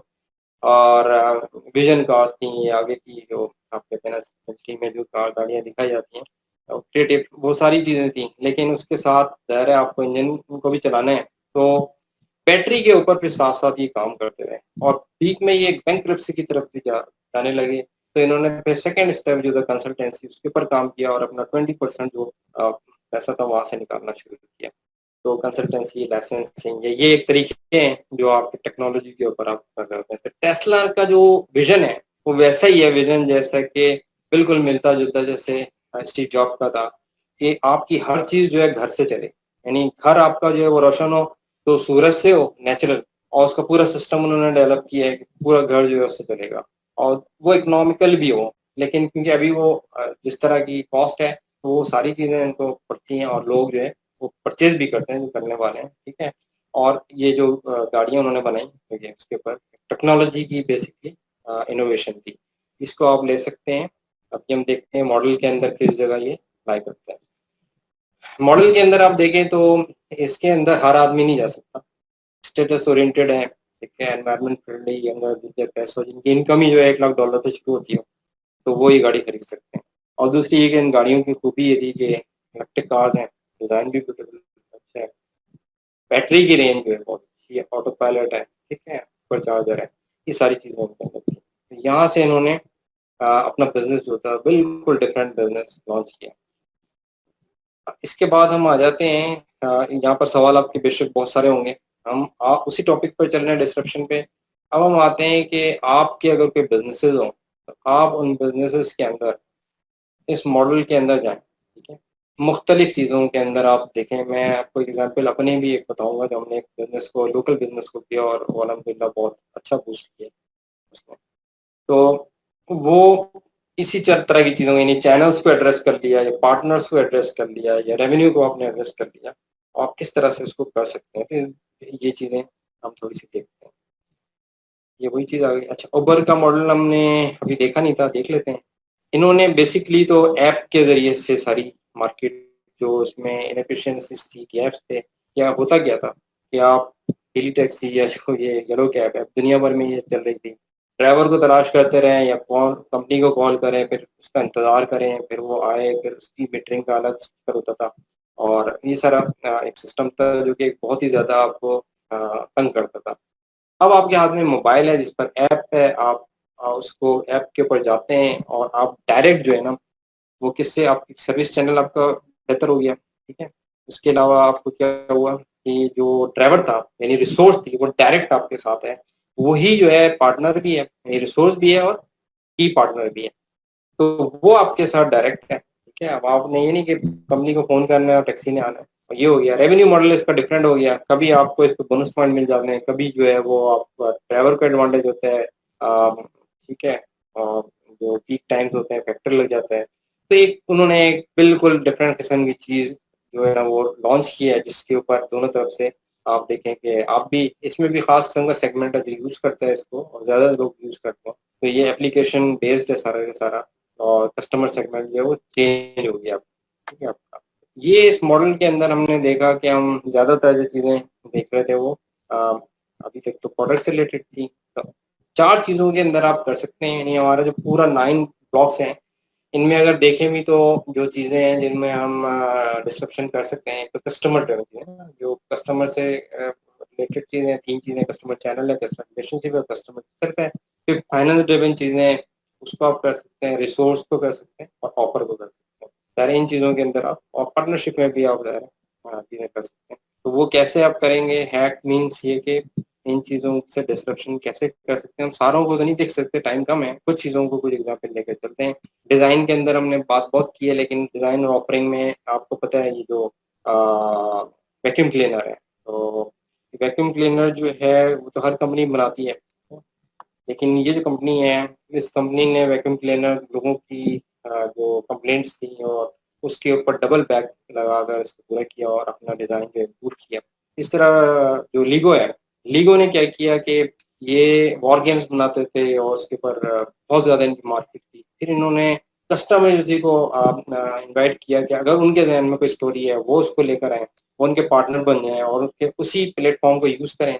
लीगो वो सारी चीज डेवलप करता है, स्टोरी बनाता है, लीगो फिर उसके गेम्स बना के फॉर्म में ले आता है। तो वो उनके पार्टनरशिप में उसने ऑफरिंग में और ये सारी चीजों में ये हम देखेंगे कि बाकी जगहों पर भी, बाकी जो आपके एरियाज हैं उनमें भी लीगो ने काम किया है। इसी तरह से आपने मशीन का देखा कि आपने डिजाइन चेंज कर दिया। टेस्ला का हम पहले देख चुके हैं कि कस्टमर ओरिएंटेड गाड़ी इसको बनाई। अच्छा, कस्टमर रिलेशनशिप की बात है तो हार्ले डेविडसन है, इन्होंने जो हार्ले एक बाजार है जो हैवी बाइकर्स हैं उनको अट्रैक्ट करने के लिए इस गाड़ी के अंदर बहुत सारी चीज़ें की। रिलेशनशिप ये है कि उनकी जो गियर्स हैं और ये सारी चीज़ें हैं वो डेवलप हो, उसके साथ-साथ उनको अट्रैक्ट करने के लिए रिलेशनशिप बढ़ाने के लिए वो करते रहे। ये एक उनका तरीका था। चैनल्स के अंदर आप देखेंगे ड्रोन की बात की है, डीएचएल जो है ये यूज़ करते हैं, जो ट्विन ऑटर्स वगैरह हैं, छोटे प्लेन हैं, ये यूज़ करते हैं क्लिप चैनल्स के लिए। और प्रोसेसेस में जहाँ पर ह्यूमन बीइंग होते हैं, रोबोटिक्स जो है वो आ गया और ये चीज़ भी जो है वो की एक्टिविटीज़ के अंदर भी आपने डिस्ट्रक्शन आपकी है। फिर पार्टनर्स के अंदर हुआ है कि जो बड़े-बड़े मॉल हैं या जिस तरह मेट्रो है, पीछे पूरी पार्टनरशिप पे चल रहा होता है, ठीक है? जिसी तरह से आपने अमेज़न देखा, वो भी पार्टनरशिप पे चलता है और बहुत सारे लीगो का मैंने आपको बताया कि पार्टनर्स उन्होंने इसमें एक और बड़ा इंटरेस्टिंग है प्रॉक्टर एंड गैम्बल का। प्रॉक्टर एंड गैम्बल जो था, उनकी अपनी इंटरनल इनोवेशन टीम थी। तो इंटरनल इनोवेशन टीम जो थी उसने काफ़ी रिसर्च की और ये जो बिस्किट होते हैं तो कुकीज़ जो होते हैं, इसके अंदर उन्होंने नो अदर वो थे, जो आपके बच्चों के चिप्स होते हैं। तो इन्होंने कहा कि इन चिप्स के ऊपर ना अ, कोई कार्टून्स या इस तरह की चीज़ें जो बच्चे अट्रैक्ट होते हैं वो आनी चाहिए। अब उसमें सवाल ये पैदा होता था कि ये एडिबल हो। अब एडिबल के लिए उन्होंने इस पे रिसर्च की तो उन्होंने इटली के किसी एक गाँव में एक बंदा था जो बेकरी चलाता था, वो एडिबल बिस्किट्स वगैरह या कुकीज़ जो है बनाता था। उसको कॉन्टैक्ट किया, उसकी जो सर्विसेज़ लेकर उन्होंने अपने साथ मिलाया, पार्टनर बनाया उसको और उसके साथ वो क्योंकि एक बड़ी कंपनी थी प्रॉक्टर एंड गैम्बल, अपनी प्रोडक्ट को इस तरह से लॉन्च किया तो वो पूरी मार्केट को यूरोप और वेस्ट में खास करके हिट कर गया। तो ये एक तरीका था। रेवेन्यू स्ट्रीम्स में और इसमें अभी हम देखते हैं ये एक ऐसा यहाँ पर वो है कि क्या तरीके हो सकते हैं, लेकिन इसके अंदर 6-7 तरीके हैं। मैं चाहूँगा कि हम इसको ज़रूर देख लें, बाकी चीज़ें जो है हम किसी और मौके पे देख सकते हैं कि रेवेन्यू मॉडल आप किस तरह डिस्टर्ब करते हैं। ये तो हमने हर चैनल का देखा है, तो यहाँ पर हम ये देख लेते हैं कि इसको हम कैसे डिस्टर्ब कर सकते हैं। हमारे पास टाइम है, हमें भी 6:40 हो रहे हैं, तो है टाइम थोड़ा-सा क्योंकि 2-3 चीज़ें और हैं टॉपिक्स में, तो वो बड़ी इंपॉर्टेंट है। आपके अपने बिज़नेसेस कैसे आपने चलाने और इस मॉडल को लेकर कैसे कर सकते हैं। तो इसमें ये रेवेन्यूज़ के जो हमने कुछ जो मेथड्स थे पहले भी डिस्कस किए, यहाँ पर हम देख लेते हैं। सबसे पहला तो सब्सक्रिप्शन है। तो सब्सक्रिप्शन में क्या चीज़ है, ठीक है ना? आपने सॉक्स की जो है ना वैसे तो पता है कि 2 सॉक्स होते हैं दोनों पे पैरों के लिए और ये सारी दुनिया बनाती है। अब इसमें आप क्या डिस्रप्शन कर सकते हैं, तो एक कंपनी है जिसने ये किया कि इन सॉक्स के ऊपर जो है ना सब्सक्रिप्शन ले आए। सब्सक्रिप्शन यूजुअली ये होता है कि कंपनीज़ जो हैं वो लोग जो लेते हैं वो मंथली नहीं लेते कि कॉस्टली पड़ती है उनको, ठीक है? और लाइफ टाइम इसलिए नहीं लेते कि उसकी दूसरी रीज़न होती है कि एक दफ़ा ले लिया तो फिर लाइफ टाइम तो नहीं होती है, बहरहाल वो ये है कि 1 ईयर भी होती है, लॉन्ग टाइम नहीं लेते कि बीच में अगर क्विट करना हुआ या कुछ। इन्होंने एक बड़ी अट्रैक्टिव किस्म की एक अपनी ऑफ़र बनाई और वो ये थी कि वन टाइम पेमेंट करें फॉर लाइफ टाइम पेमेंट करें $1000 की आपके हर फ्यू मंथ बाद 3 मंथ्स क्वार्टरली रखा था इस तरह से कि आपके पेयर्स जो हैं सॉक्स के आपको दे जाएँगे। तो ये उन्होंने एक नई जो है ना एक आप कह लें कि सब्सक्रिप्शन मेथड में रेवेन्यू के अंदर एक जनरेट किया और ये काफ़ी चले हैं। दूसरा है प्रीमियम। प्रीमियम हम देख चुके हैं कि जिस तरह से सीडीज़ वाला पूरा था कि आप सीडीज़ पूरी लेनी पड़ती थी आपको। आईट्यून ने इसको ब्रेक किया, डिसरप्ट किया, आईट्यून को ब्रेक किया, स्पॉटिफ़ाई ने फ्री इन्होंने लोगों को मौका दिया और लोगों ने उसके बाद फिर उन्होंने उसी के अंदर ऐड को अवॉइड करने के लिए फीस लगा दी। तो ये एक मॉडल था जो प्रीमियम कहलाता है। इसमें इस तरह की फीसेस थी म्यूज़िक फॉर एवरीवन और 14 पॉइंट ये स्टूडेंट्स के लिए 50% डिस्काउंट था। हर डिवाइस पे आप उसको यूज़ कर सकते हैं एक बार अगर आप उसको परचेज़ कर लें। तो वैसे ज़ीरो है इसकी आपकी जो पेमेंट है, लेकिन आप अगर प्रीमियम ले लें तो इसमें आपके एडवांटेज एड्स अवॉइड कर सकते हैं। तीसरा जो तरीका है प्रीमियम का हम रेवेन्यू का वो एडवर्टाइजिंग है जो पहले भी देख चुके हैं और इसके अंदर ज़ाहिर है बहुत आजकल जो कॉम्पिटिशन है आपको अच्छी तरह पता है फेसबुक ऑनलाइन ही कितना ज़्यादा है कि फेसबुक और गूगल में तो ख़ासतौर पे बहुत ज़्यादा है और आपको पता है कि अमेज़न के ऊपर आप जब प्रोडक्ट सर्च करने के लिए जाते हैं तो बंदा सेटिस्फाई नहीं होता जब तक कि वो गूगल पे जाकर ना देख ले, उसकी रैंकिंग ना देख ले, और वो अगर आप बिजनेस करना भी चाहते हो तो गूगल के बहुत सारे बिजनेसेस में जो है वो ये वाली चीजें भी हैं, सर्चिंग भी है, एडवर्टीजमेंट भी है। एडवर्टीजमेंट का आपको पता होगा कि किस तरह से ये इन्होंने बिजनेस को पकड़ा हुआ है। तो ये एक इम्पोर्टेंट है एडवर्टाइजमेंट। फिर एफिलिएट और फ्रेंचाइज रह गए। एफिलिएट में हमारे पास है कि कंपनी एक ही प्रोडक्ट है और वो सेल करना चाहती है, आपकी प्रोडक्ट है, लेकिन आपको प्लेटफॉर्म अगर कोई मिल जाए लाइक अमेजोन, तो आप उसके ज़रिए से मार्केट जो है वो डिस्टर्ब कर सकते हैं। तो कंपनी बी जो है वो एफिलिएट बन जाती है उसकी, और वो ऐड जो है अपनी साइट पर देती है। इसके अगर फर्ज किया कि जो विजिटर्स हैं थाउजेंड्स में हैं और वो विजिट करते हैं, तो वो ऐड की वजह से ज़ाहिर है कंपनी अर्न करती है। तो ये एक तरीका है कि वो आप इस तरह से डिस्टर्ब कर सकते हैं मार्केट को। फिर उसके बाद दूसरा ये भी एक तरीका है जो एयरबीएनबी ने किया हुआ है कि दोनों पार्टियों से वो चार्ज करते हैं। और इसी तरह से उबर का है। उबर भी जो है वो ड्राइवर को 20% जो है वो उसको डिस्काउंट उस पर पे करता है जब उधर से फ्री जो है वो, और इसको बिजनेस में अपने सारा उन्होंने एडजस्ट किया हुआ होता है। तो ये एक तरीके हैं एफिलिएशन और फ्रेंचाइज के। लास्ट में फ्रेंचाइज हम पहले भी देख चुके हैं मैकडोनल्ड्स का, कि मैकडोनल्ड्स जो है वो फ्रेंचाइज करता है तो लोग जाते हैं और उनकी जो स्ट्रीम है वो इसके ज़रिए से स्ट्रॉन्ग होती है। तो ये हमने सारी डिसरप्शन के मुख्तलिफ जो ब्लॉक्स हैं उसके अंदर एग्जाम्पल्स देख ली कि हम कैसे कर सकते हैं। बहुत सारे टॉपिक जो आपके यहाँ से थे मैंने बड़ी कोशिश करके बहुत तेजी के साथ कवर करने की कोशिश की है। अब हम आ जाते हैं अपने फोर्थ टॉपिक के ऊपर, लोकल एंड अदर एग्जाम्पल्स, और उसके बाद स्टार्टअप्स के ऊपर आ जाएंगे आपके अपने जो होंगे। लोकल एंड अदर एग्जाम्पल्स में बहुत सारी एग्जाम्पल्स मैंने एक दो सेलेक्ट किए हैं सिर्फ। ये कराची के एक जवान है जिनका नाम शकीब खान है, और ये बचपन से इसको गाड़ियों का बच्चों को शौक होता है, इस तरह वो था तो अपने फादर की गाड़ी में ट्रैवल करते आते जाते थोड़े से बड़े हुए, मैट्रिक इंटर में आए तो गाड़ी जब रिपेयर करवानी होती है, काम होता तो फादर से ये गाड़ी लेते थे और ये जाकर रिपेयर करवाते। तो अपना शौक था, तो उस शौक में बड़ा काम ये किया कि मैकेनिक के साथ बातचीत, गाड़ी की सारी साइंस टेक्नोलॉजी, यानी खुद ये IBA MBA का स्टूडेंट है और इसने वो चीज़ें समझी।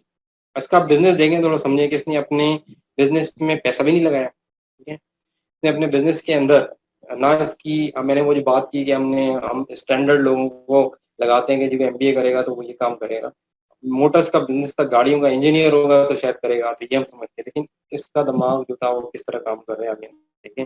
फिर मुख्तलिफ जॉब वगैरह भी चलती रही, वो बाकी चीज़ें करते रहा, लेकिन जो उसका पैशन था ऑटोमोटिव्स का था।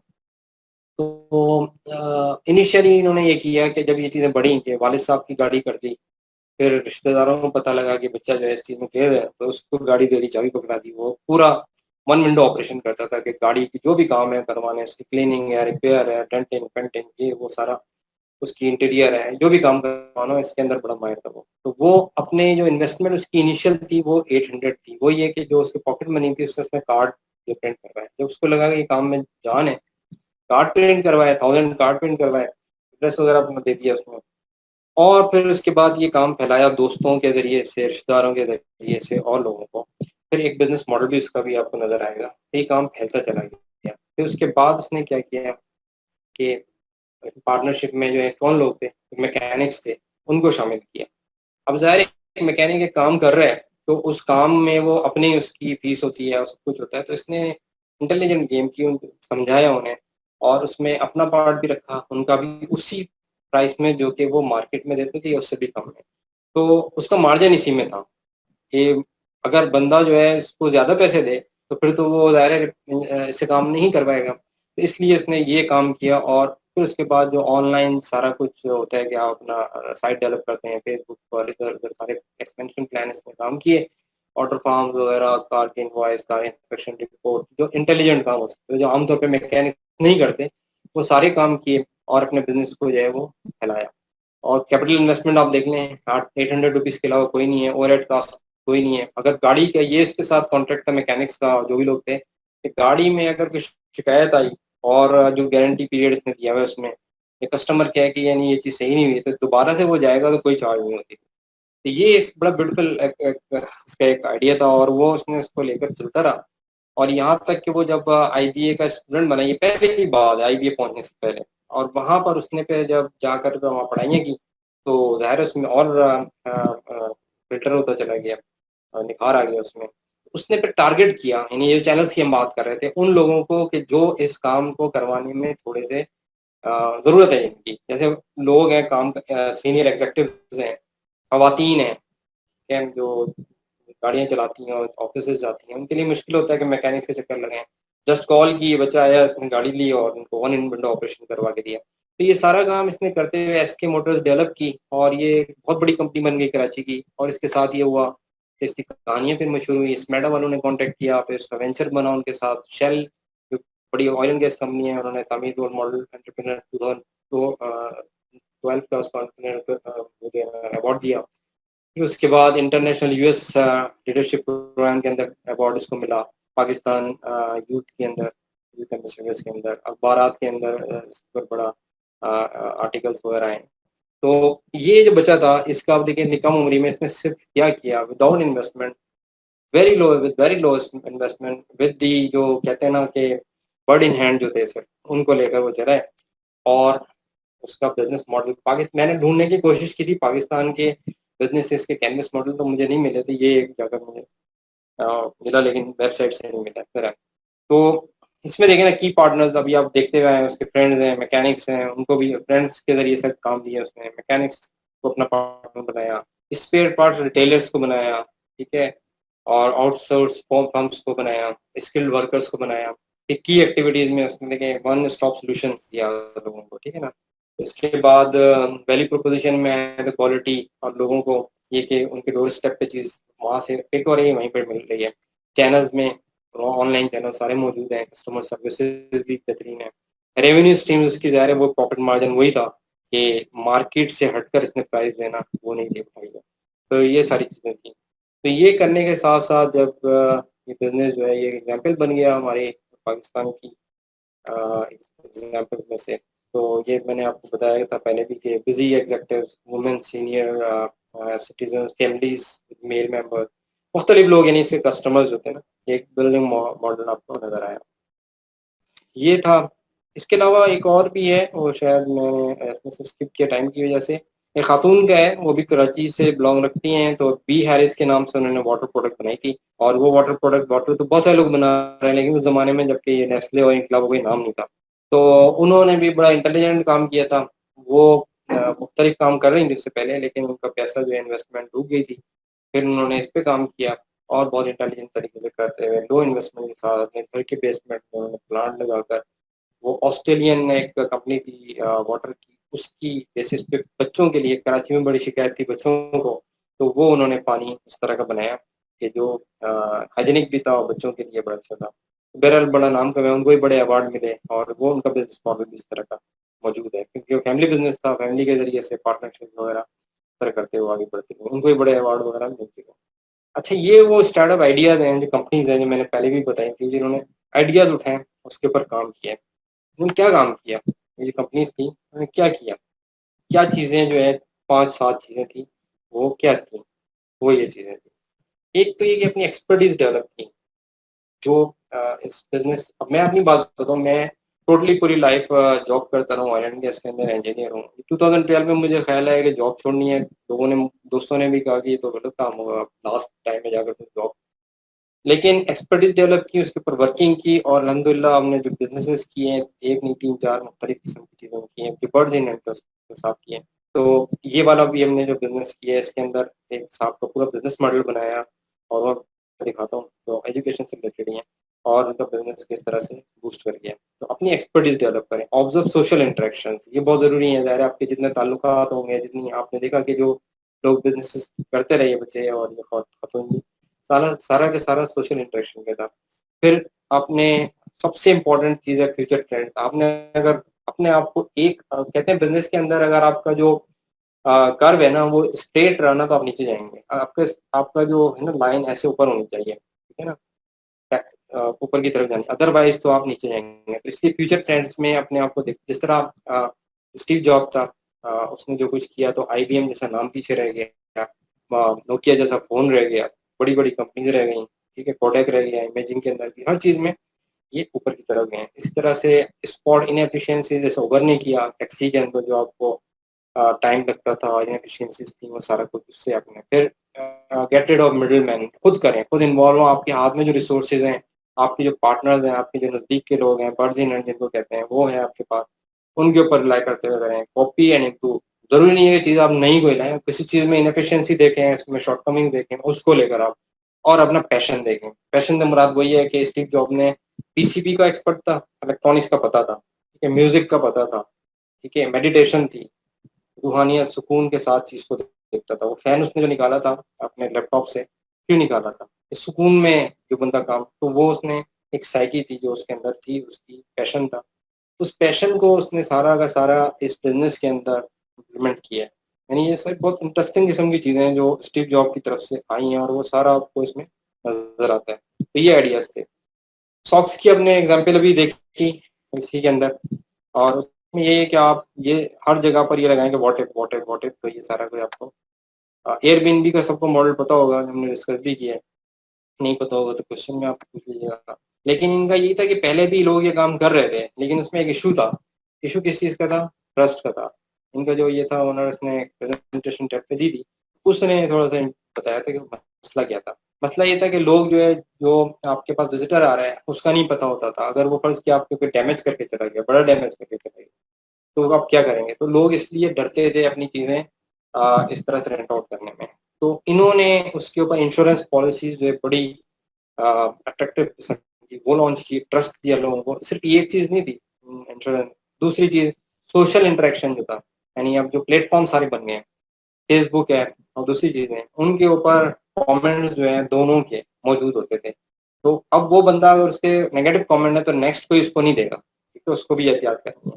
और जिसके पास वो जा रहे हैं उसके भी अगर कोई नेगेटिव कमेंट ज्यादा कोई है, वैसे आ सकते हैं छोटे मोटे जो इम्प्रूवमेंट के लिए, लेकिन ऐसे कोई आया जो कि ट्रस्ट को खराब कर रहे हो, तो फिर वो बिजनेस नहीं चल सकता। तो एयरबीएनबी ने अपनी जो वैल्यू प्रोपोजिशन में वो ट्रस्ट ऑफर किया है, इस वजह से वो जितने बिजनेसेस जो थे ना, होटल के जो थे, वो सारे के सारे बैठ गए और ये एयरबीएनबी चल गए। अब हम थोड़ा सा आगे चलते हैं, और ये एग्जांपल्स हैं कुछ, मेरे ख्याल में टाइम में देखता हूँ आपको क्वेश्चंस का मौका दे दें थोड़ा सा 5 मिनट के अंदर ये सारा रैप अप करते हुए।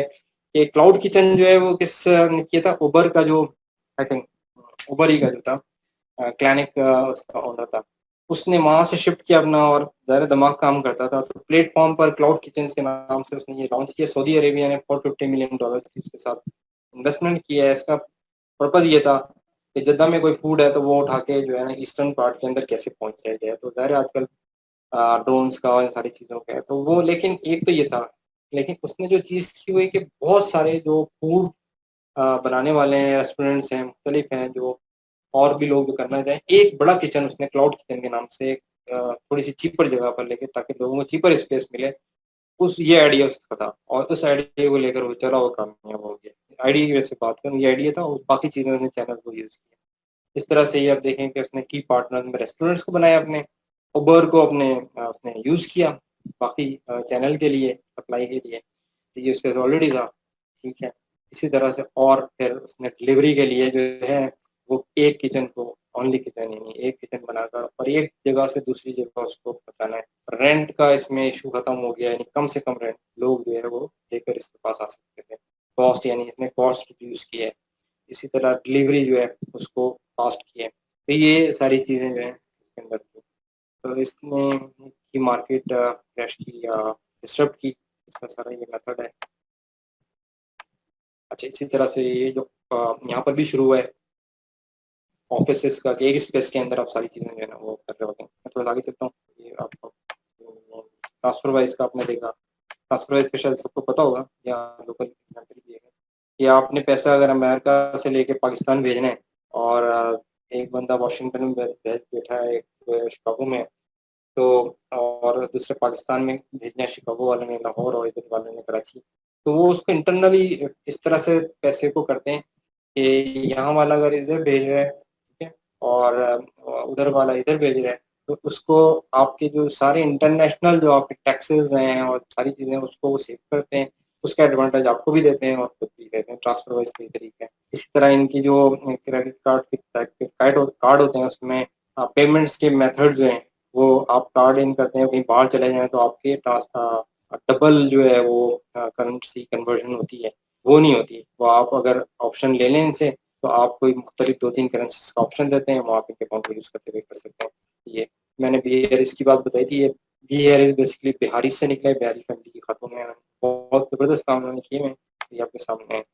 इसी तरह बहुत ही ज़बरदस्त किस्म की पाकिस्तान की बिजनेस कम्युनिटी है चिन्होट की, जिसमें 30 बिलियनर्स हैं, 30 यानी 30 से ज़्यादा बिलियनियर्स हैं, जिनके नाम मैं आपको नजर, बहुत सारे नहीं भी हैं इसमें। इनकी 700 ईयर्स की हिस्ट्री है, आप लोग पढ़िएगा जाकर इनकी। तो इन्होंने जो काम किया ना, इनका मॉडल थोड़ा सा डिफरेंट था। इनका मॉडल जो है ना वो डेवलप हुआ है ईमान यकीन से। हिजरत इसलिए कि ये यहाँ से ट्रैवल करके जाते थे उस इलाके में जो पहले हिंदुस्तान था, पूरा पाकिस्तान, और वहाँ पे बड़ी मेहनत और पैशारी के साथ काम करते थे। इनका काम के अंदर जो है लोगों ने ये देखा कि ईमानदारी है और सब कुछ। मिसाल के तौर पर ये जो काव होती है, काव का जो है ना इन्होंने ये कि वहाँ पर लोग जा रहे हैं उसको मजहबी तौर पर इस्तेमाल करते हैं, तो इन्होंने वो काव वहाँ से उसके जो बिजनेसेस थे, यानी जो उसकी ये होती है स्किन होती है, इसके ऊपर उन्होंने जो पाकिस्तान में कई कंट्रीज लगी हैं जिसके ऊपर स्किल डेवलप की, और यहाँ से उन्होंने पूरे यूरोप को संभाला है। लेदर का बिजनेस में पाकिस्तान इस वजह से आगे गया कि ट्रिनिटी बरादरी जो थी, शफी टेंडी है, वो सारे जितने नाम है इधर ही के हैं ये सारे। तो आप जाकर देखिएगा 30 के करीब बिलियनर्स हैं जिन्होंने स्टोरी है। लेकिन ऐसे लोग हैं जिन्होंने जिनकी आप सुनकर हैरान होंगे कि वो अभी बिलियनर है, लेकिन वो रोड के ऊपर बैठकर खाना खाया उन्होंने, या ट्रक के ऊपर बैठकर सफर किया है, उनके पास ये तक नहीं था। ये सारी चीजें जो है उनको स्टोरीज में मिलती हैं। तो उनका मॉडल जो है वो सारा वो है जो हमारा ट्रेडिशनल है, उन चीज़ों को लेकर डेवलप हुए। असल चीज़ ये थी कि उनके अंदर जो थी ईमानदारी थी और रियाजी थी, और ये चीज़ें। अब आ जाएं कि आपको मैं क्या इसमें सजेस्ट करूं। ये सारी चीज़ें आपने देख ली, इनमें से आप पिक कर सकते हैं, आप कर सकते हैं, लेकिन एक छोटा सा एक जो है ना आपके लिए एक चीज़ हो सकती है कि आप उसको प्लान करें। आपका कोई ऑलरेडी है तो ये तो बहुत अच्छा है कि आप इन चीज़ों के अंदर सोचें, आप मेरी हेल्प लेना चाहें, किसी भी ऐसे बंदे की जो चीज़ को जानता हो, इसके अंदर जो है आप आइडियाज अपने लें, किस तरह इम्प्लीमेंट करना है वो करें। इसके ऊपर आपके बिजनेसेस हों तो आप ज़रूर करें, क्योंकि आइंदा के दौर में आपका बिजनेस नहीं चल सकता अगर आप इसके ऊपर, मैं इसकी एग्जाम्पल आपको देता हूँ। आपके जो स्टार्टअप्स हैं उनके अंदर आप क्या करें। ये एक मॉडल है जिसमें आपने अपना विजन, वो वन लाइनर विजन बताना है। वर्ड इन हैंड यानी आपके अपने अंदर क्या चीज़ें मौजूद हैं, ठीक है ना। हु आर यू और व्हाट आर योर स्किल्स, आप किन लोगों से कनेक्टेड हैं, प्रॉब्लम्स अपॉर्चुनिटीज क्या है, वैल्यू प्रोपोजिशन आपकी क्या है, ठीक है ना।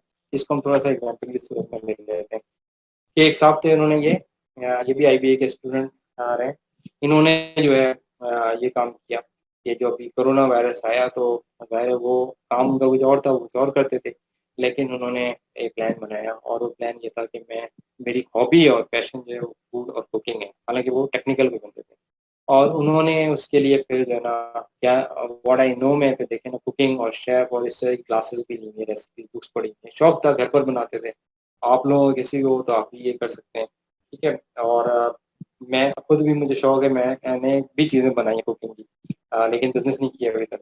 प्रॉब्लम्स एंड अपॉर्चुनिटीज, कोरोना आया तो लोग ज़ाहिर है उसमें फूड सप्लाई वगैरह के इश्यूज हुए थे, तो उन्होंने ये काम शुरू किया, और न्यूट्रिशन और हाइजीन और इन चीज़ों का ख्याल रखा। नेटवर्क अपना यूज़ किया, अपने जो आंटी अंकल कजन फैमिली और सारी जो अपनी अलमनाई थी उसको यूज़ किया। अपनी जो ये बर्डन हैंड हो गया। अब दूसरी चीज़ अफोर्डेबल लॉसेज, यानी जो आपके पास पैसे खर्च के 1000 रुपये आपके पास है, आप बियर कितना कर सकते हैं, आप उसमें से 600 रुपीज इन्वेस्ट करें, बाकी 400 अपनी जेब में रखें, ठीक है, और फिर उस पर बिजनेस करें। इस तरह का रूल है अपने ये अफोर्डेबल लॉसेज। पार्टनर कोलैबोरेशन यही है कि आप लोगों को अपने साथ मिलाएं, जो हमने पहले भी किया था कि शेफ ज़ाहिर है आप खुद नहीं कर रहे हैं, उस बच्चे की तरह जिसने मोटर्स का बिजनेस किया, तो पार्टनर्स को अपने साथ करें। एक्सपेक्टेड कॉस्ट जो है वो आपको पता होनी चाहिए उसकी, और वो आप रिड्यूस करेंगे अपने बर्निंग हैंड में। आप जितनी चीज़ें अवेलेबल हैं उनमें से यूज़ कर सकते हैं। पोटेंशियल रेवेन्यू जो है वो इस बंदे ने जो कमाया, लाख से 2-3 लाख तक कमा गए। तो ये थैंक यू वेरी मच। ये सारी आपके सामने बिजनेस इनोवेशन के ऊपर प्रेजेंटेशन थी। अब आप क्वेश्चंस अपने जो पूछ रहे थे आप लोग पूछ सकते हैं। जी thank you very much Atiq साहब, आपने बहुत लेंथी और बहुत वैल्यूएबल और बहुत ही अट्रैक्टिव और बहुत ही इंटरैक्टिव और बहुत ही यानी जिसे कहना चाहिए कि टाइम के हवाले से भी बहुत इम्पोर्टेंट आपने ये प्रेजेंटेशन की और ये वेबिनार जो हमारा था उसमें आपने आकर एक नई बिल्कुल ये डिस्ट्रप्शन के तौर पर एक इनोवेशन के ऊपर बातचीत की। और मैं ये समझता हूँ कि यानी इसके अंदर जो है ना वो तमाम चीज़ें आपने पहले से जो भी कोई सवाल वगैरह हो सकते हैं वो आपने इसके अंदर पहले से सोचे हुए थे और उसका जवाब आपने ये किए रखा हुआ था। तो इसलिए हमारे जो भी अटेंडीज हैं उनके कोई बहुत ज़्यादा इसके अंदर सवालात या इस तरह की चीज़ नहीं आई। तो ये माशाल्लाह एक प्रेजेंटेशन की ये बहुत अच्छी खासियत होती है कि उसके अंदर जो है ना यानी चीज़ इस तरह की हो कि लोगों को वो समझने आसानी से आ रही हो। तो बहरहाल बात तो चलने की है कि यहाँ पर हमने यानी आपसे बात शुरू की है कि ये किस तरह से, लेकिन ये कि यानी हमें ये देखना है कि यानी आपने थोड़ा सा जो मतलब एक इंटरनेशनल एरिना को कवर किया और फिर उसके बाद थोड़ा सा लोकल एरिना की तरफ भी आए और उसके बारे में बात की कि यहाँ पर कौन सी चीज़ें हैं या कौन से वो लोग हैं या किस तरह की बातें हैं कि जो एक मतलब नेशनल लेवल पे या कोई लोकल लेवल पे या कोई बिल्कुल ये कि छोटा सा फूड चेन के हवाले से किस तरह से चल रही हैं चीज़ें। और हम भी कोई भी चीज़ आदमी हो तो वो किस तरह से कर सकता है कि उसके क्या एलिमेंट्स होंगे प्राइमरी कि वो उनको देखते हुए आगे चले। सवाल इसमें थोड़ा सा मेरे जहन में जो आ रहा था वो ये था कि यानी वो कोई आदमी अगर देखना चाहता हो कि आखिर मेरे अंदर किस चीज़ का पैशन है या मैं क्या काम कर सकता हूँ या मेरी कैपेबिलिटी क्या है, क्योंकि हमारे यहाँ पर चूंकि जो मसलन पाकिस्तानी माशरा है थोड़ा बहुत ज़ाहिर है उसके बारे में आपको भी पता है। तो इसमें ये होता है कि जो हम पीयर प्रेशर या पीयर ना सही तो जो हमारे सिबलिंग्स होते हैं उनके प्रेशर में होते हैं और अपनी कोई यानी हमारी थिंकिंग बहुत ज़्यादा या इस तरह से कोई अंडरस्टैंडिंग इस चीज़ में नहीं होती कि मैंने क्या करना है और किधर आगे बढ़ना है। तो ये चीज़ कि हम किस तरह से डेवलप करें कि आखिर में मुझे पता चले कि कौन सी बात ऐसी है या कौन सी चीज़ ऐसी है जो मेरा पैशन है या जिसको मुझे पैशन को लेकर चलना है। क्योंकि जैसे आपने बात की थी तो प्राइमरी चीज़ ये थी कि first you have to have a passion and once you have a passion तो आपने उस पैशन को लेकर आगे चलना है और जो बाकी चीज़ें हैं वो उस चीज़ के ऊपर डेवलप होनी है जो आपकी एक तरह की कोर कॉम्पिटेंसी या पैशन बन गया। तो इस पैशन को या कोर कॉम्पिटेंसी को आइडेंटिफाई करने के लिए आपके ख्याल में क्या तरीक़ाकार होगा कि कोई आदमी इसको कर सके? बड़े इंटेलिजेंट क्वेश्चन है। वैसे पैशन जो है वो नाम तो नेचुरल आपकी जो अल्लाह ताला की तरफ से कुछ सलाहियतें होती हैं जो आदमी को डिस्कवर करनी चाहिए कि उसके अंदर होती हैं। हर आदमी में अलग हो सकती है। जैसे मैंने एग्जांपल दी, एग्जांपल से आप ले सकते हैं, मैं पे दूसरी अपनी एग्जांपल दे सकता हूँ। तो स्टीव जॉब की इसलिए मैं दे रहा हूँ एग्जांपल के एक उसकी पूरी जो स्टोरी है उसी के ऊपर बेस करती है कि म्यूजिक, कैलीग्राफी, मेडिटेशन, आप देखें कि इन चीजों का कितना ज्यादा उसका इन्वॉल्वमेंट था सारी क्रिएटिविटी के अंदर। इन सबको उसने जो है एक दूसरे से वो कंबाइन किया है, मिलाया है, तो क्रिएटिविटी हुई है। ठीक है, म्यूजिक और कैलीग्राफी उसने डिजिटाइजेशन की है। कैलीग्राफी आप यूज की कंप्यूटर्स के अंदर, सारा जो डिजाइनिंग है आपकी वो सारी इसने जो की है, मतलब एक everything you pick from his life, वो सारे वो चीजें थी जो बचपन से उसकी ग्रूमिंग ग्रोथ जो थी उसके साथ आ रही थी।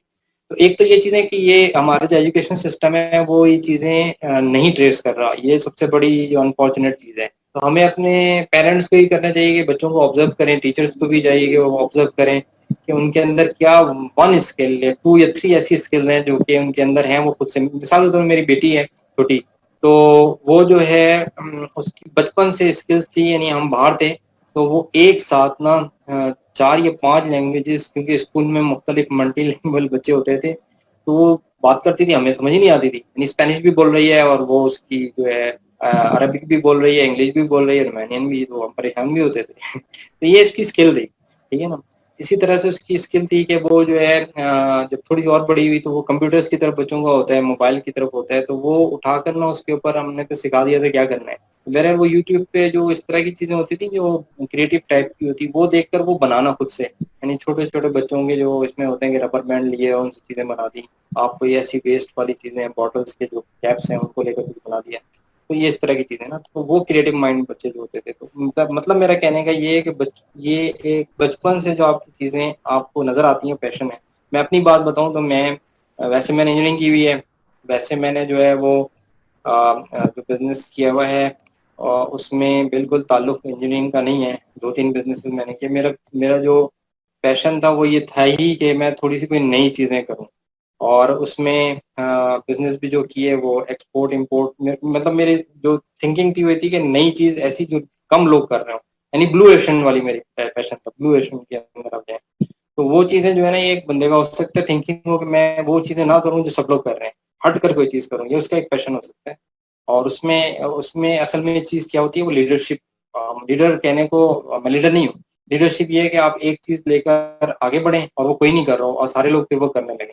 तो ये इस तरह की जो स्किल है ना, वो आपको अपने अंदर से आइडेंटिफाई करनी चाहिए। आइडेंटिफाई करके उसके ऊपर काम करना चाहिए। ये मेरा सिंपल जवाब है। Thank you very much. आपने बहुत अच्छा इस बारे में भी गाइड कर दिया। और चीज़ों को लेकर चलते हुए कि यानी जो मसलन यानी डिस्रप्शन, जैसे आपने कहा कि वो एक बहुत इम्पोर्टेंट टॉपिक है और डिस्रप्शन को लेकर चलना चाहिए और डिस्रप्शन के बारे में यानी समझना और करना चाहिए।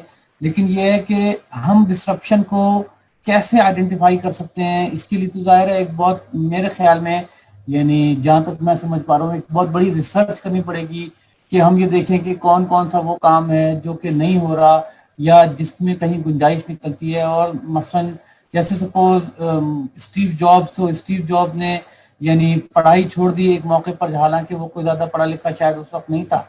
तो और ये एक बहुत ज़्यादा यानी मतलब बहुत इनोवेटिव काम तो है, लेकिन ये कि यानी इसके ऊपर चलना काफ़ी मुश्किल है। यानी हमारे पाकिस्तान में तो अगर कोई भी आदमी पढ़ाई लिखाई छोड़े सपोज, तो उसके घर में कोई बैक यार्ड या इस तरह की जगह उसको अवेलेबल ही नहीं होती।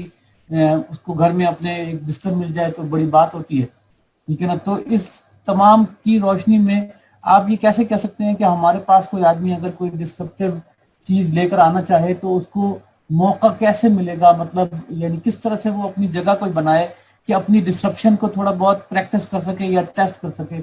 इसके बारे में अगर देखिए, कुछ थोड़ा सा बताएं। ये बड़ा अच्छा क्वेश्चन है। मैं तो ये जितने लोग बैठे हुए हैं इनको कहूंगा कि देखें, आप खुद सोचें कि इस वक्त जो है ना, जितनी भी स्टोरीज हैं डिसरप्शन की या बिजनेस इनोवेशन की, वो आपको बाहर से सुनने को मिलती हैं। पाकिस्तान में इतना कुछ है लेकिन कोई, मतलब लोग करने वाले कर रहे हैं, यहाँ पर भी डिसरप्शन हुई है बिजनेसेस के अंदर, लेकिन इन एफिशिएंसीज हैं, उनको स्पॉट करें। और मैं जो मतलब एनर्जी को, जैसे मैं देख रहा था कि एनर्जी सेक्टर के अंदर अभी बहुत काम करने का मौका है। सोलर के अंदर आप उसके अंदर आ सकते हैं, जैसे टेस्ला टेस्ला सोच रही है। लेकिन ये तो एक सेक्टर सोचने की बात है ना, लेकिन आप इनएफिशिएंसीज को स्पॉट करना शुरू करें कि कहाँ कहाँ पर इनएफिशिएंसी है, और उसको आप कोशिश करेंगे। ये बड़ा फास्ट हो रहा है और खासतौर पे हमारे पास प्लेटफॉर्म नहीं बने हुए हैं ये सॉफ्टवेयर के। ये जो पांडा वगैरह भी बने हुए हैं, तो ये जो ई कॉमर्स के ऊपर है, कुछ लोग कर रहे हैं, 2-4 लोग हैं बहुत ज्यादा, लेकिन फूड के अंदर कर रहे हैं। आप देखें, बहुत बड़ी आपकी इंडस्ट्री है जिसके अंदर जो है प्लेटफॉर्म जो है वो आपने किसी ने नहीं बनाया हुआ है। आप उसके अंदर उनको परेशान कर देंगे जो मैन्युफैक्चरिंग कर रहे हैं। आप उनकी चीजें मार्केट से उठा के जैसे कि दराज वगैरह हैं, ये सारे हैं, लेकिन आप इससे हटकर सोचना शुरू करें, थोड़ी सी स्टडीज करेंगे, 2-3 लोगों की आप कर लें। आप ये जो अमेजोन की आप करेंगे और बेतहाशा किस्म की उन्होंने जो डिस्ट्रप्शन की है वो देखें। इन्हीं को स्टडी करेंगे तो पता लगेगा कि पाकिस्तान के अपने अंदर कितनी ज्यादा जो है वो चांसेस अपॉर्चुनिटीज मौजूद हैं। तो ये इस पर मैं भी सोच रहा हूँ, और हमने एक दो चीजें की हैं और सही भी हुई हैं, कामयाबी भी हुई है उसमें। तो ये करने वाली चीजें, अब जो लोग हैं, यंग लोग, उनके पास टाइम होता है और एफिशिएंसी होती है, वो इसको एड्रेस कर सकते हैं। खास तौर पे जो चीज मैं बताना चाहूंगा वो एप्लीकेशंस के ऊपर बेतहाशा काम है, लेकिन छोटी मतलब लोग बहुत छोटे उसमें देख रहे हैं तनाजुर में, उसको थोड़ा बड़े तनाजुर में जाकर उसको देखें तो बड़ी चीजें कर सकते हैं। Thank you very much. आपने ये भी बताया हमें, हमारे लिए काफ़ी मतलब यानी इनलाइटनिंग बातें हैं। इसमें फिर एक छोटा सा और थोड़ी सी बात आती है, सवाल सामने आता है कि ये हम समझना चाहते हैं कि जो ज़्यादातर बात हो रही थी वो मैन्युफैक्चरिंग सेक्टर या मैन्युफैक्चरिंग में लॉजिस्टिक या मसलन यानी एंड टू एंड चीज़ों को पहुंचाने के हवाले से कोई थोड़ी बहुत ज़्यादातर बातें होती रहीं। ये जो अगर सर्विस इंडस्ट्री है कि जैसे सपोज कोई आदमी अपनी खिदमात पेश करते हैं कि जी ये सर्विस मैं आपको दे सकता हूँ, सपोज जैसे हमारा जो प्रोफेशन है, मतलब जिसमें अभी हम आईसीएमए में बैठे हुए हैं, तो आईसीएमए के जितने भी लोग हैं वो सारे के सारे मतलब अकाउंटेंट हैं या कॉस्ट अकाउंटेंट हैं या कोई ऑडिटर हैं या इस तरह के लोग हैं, तो वो अपनी जो सर्विसेज बेचना चाहते हैं या अपनी जो सर्विसेज है उनकी उनको मार्केट करना चाहते हैं, उसके अंदर कोई इनोवेशन या कोई और चीज इस तरह लाना चाहते हैं।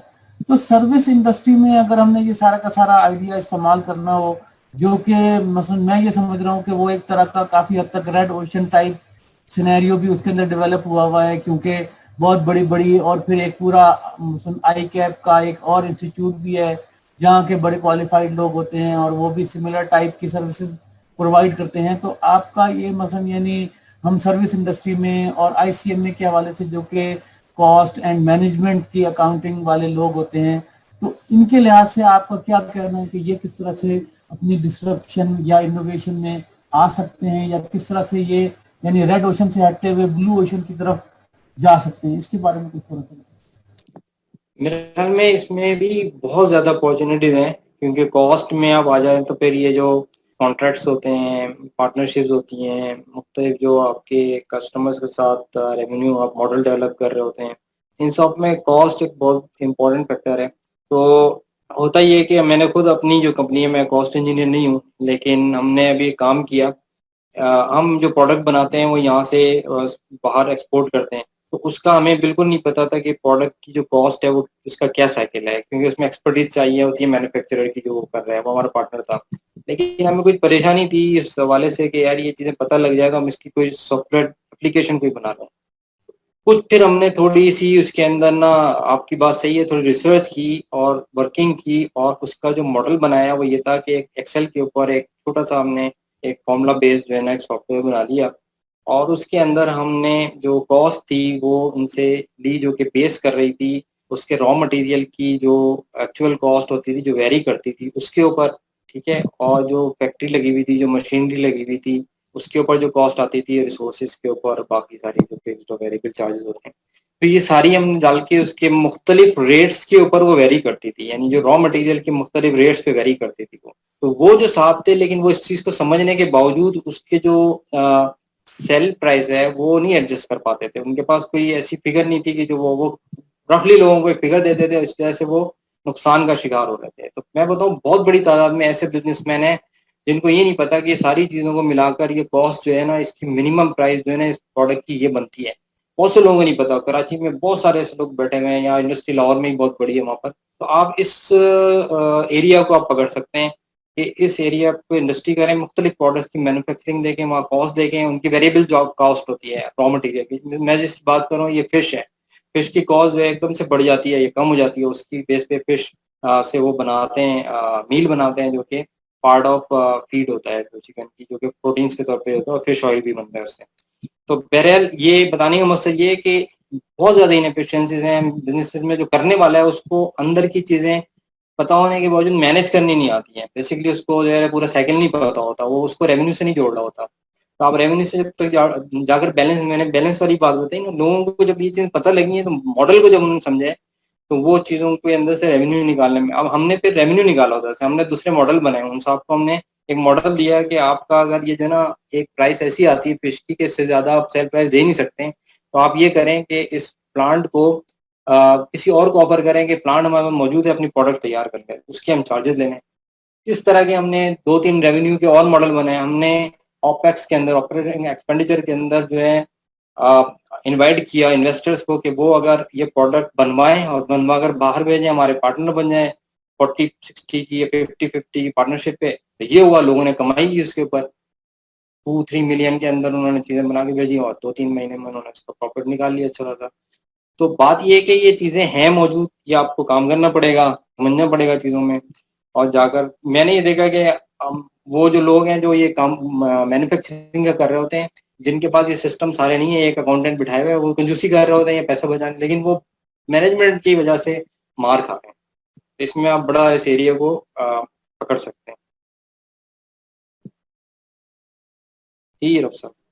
जी थैंक यू वेरी मच। आपने बहुत अच्छा हमें यानी गाइड किया इस सिलसिले में भी, और मैं ये समझता हूँ कि आज का जो हमारा वेबिनार था ये एक यानी काफ़ी इस लिहाज से बेहतर सेमिनार था कि इसके अंदर हमने काफ़ी ज़्यादा एक इनोवेशन के ऊपर बात की और बहुत ज़्यादा सर्विस इंडस्ट्रीज और मैन्युफैक्चरिंग इंडस्ट्रीज इनको देखा, और फिर ये कि एक बहुत छोटे लेवल से किस तरह हम चीज़ को, किसी मामले को काफ़ी ऊपर लेवल तक लेकर जा सकते हैं, या किसी बिजनेस में हम अपना यानी कोई ना कोई जगह बना सकते हैं कि किसी तरीके से उसके अंदर दाखिल हों और जो है ना फिर उस चीज़ को लेकर चलें। लेकिन ये कि जो बात समझ में आई उसमें ये कि आपको एक तो ये कि सोशलाइजेशन करने की ज़रूरत है, और जैसा कि ये एरा है हम इसमें देखते हैं अगर, तो हर तरफ एक सोशलाइजेशन का दौर है, कहीं ट्विटर चल रहा है, कहीं फेसबुक चल रही है, और कहीं कोई और किस्म के जो चीज़ें चल रही हैं, ये सोशलाइजेशन मैकेनिज्म है। और फिर ये कि आपका पैशन इस चीज़ में होना चाहिए। अगर आपका पैशन है और आप सोशलाइजेशन करने में कामयाब हो सकते हैं, तो मैं ये समझता हूँ कि आपने जो फिर ये इनोवेशन की बात की थी, ये सारी की सारी बहुत आगे तक चली जाती है और इसको लेकर हम चल सकते हैं। तो इस मौके पर हम ये कि सवालात हमारे पास चूँकि मजीद और कोई नहीं है, तो मैं यहाँ पर यानी सब लोगों का शुक्रिया अदा करता हूँ, और ख़ास तौर पर सैयद अतीकुर रहमान साहब आज के जो हमारे प्रेजेंटर थे, और जो इन्होंने यानी बहुत अच्छी हमें प्रेजेंटेशन भी दी, और क्योंकि बेसिकली ये इंजीनियर हैं थैंक यू और वेरी इंजीनियरिंग के मच, हवाले आपका से। भी और सारे पार्टिसिपेंट्स का भी, ICMA का भी, they have ji given opportunity for this for the talk on this beautiful topic। और मैं समझता हूँ कि ये हमें लाइवली भी करना चाहिए थोड़ा सा ऑफिस से हटके, तो इंशाल्लाह ताला मौका हुआ तो ये भी करेंगे। थैंक यू वेरी जी मच। जी थैंक यू। तो इसमें मैं बाकी पार्टिसिपेंट्स का भी, जितने अटेंडीज थे हमारे, उन सबका भी शुक्रिया अदा करता हूँ। आपने हमारे लिए टाइम निकाला और आज का ये वेबिनार सुना। ICM में इस तरीके के और इससे मिलते जुलते और मजीद वेबिनार करता रहता है। इंशाअल्लाह हम सैयद अतीकुर रहमान साहब को फिर भी आइंदा किसी और मौके पर, किसी और बात पर, किसी और टॉपिक पे और किसी और डिस्कशन के लिए बुलाएंगे, और उम्मीद है कि हमें अतीकुर रहमान साहब टाइम दे सकेंगे और हमारे लिए कुछ न कुछ टाइम निकालेंगे। उनकी बातें आज भी यस, हमारे लिए काफ़ी अच्छी थी और बेहतर थी। इसके साथ ही मैं तमाम लोगों से कहता हूँ अस्सलामु अलैकुम व रहमतुल्लाह। वालेकुम सलाम व रहमतुल्लाह। Thank you.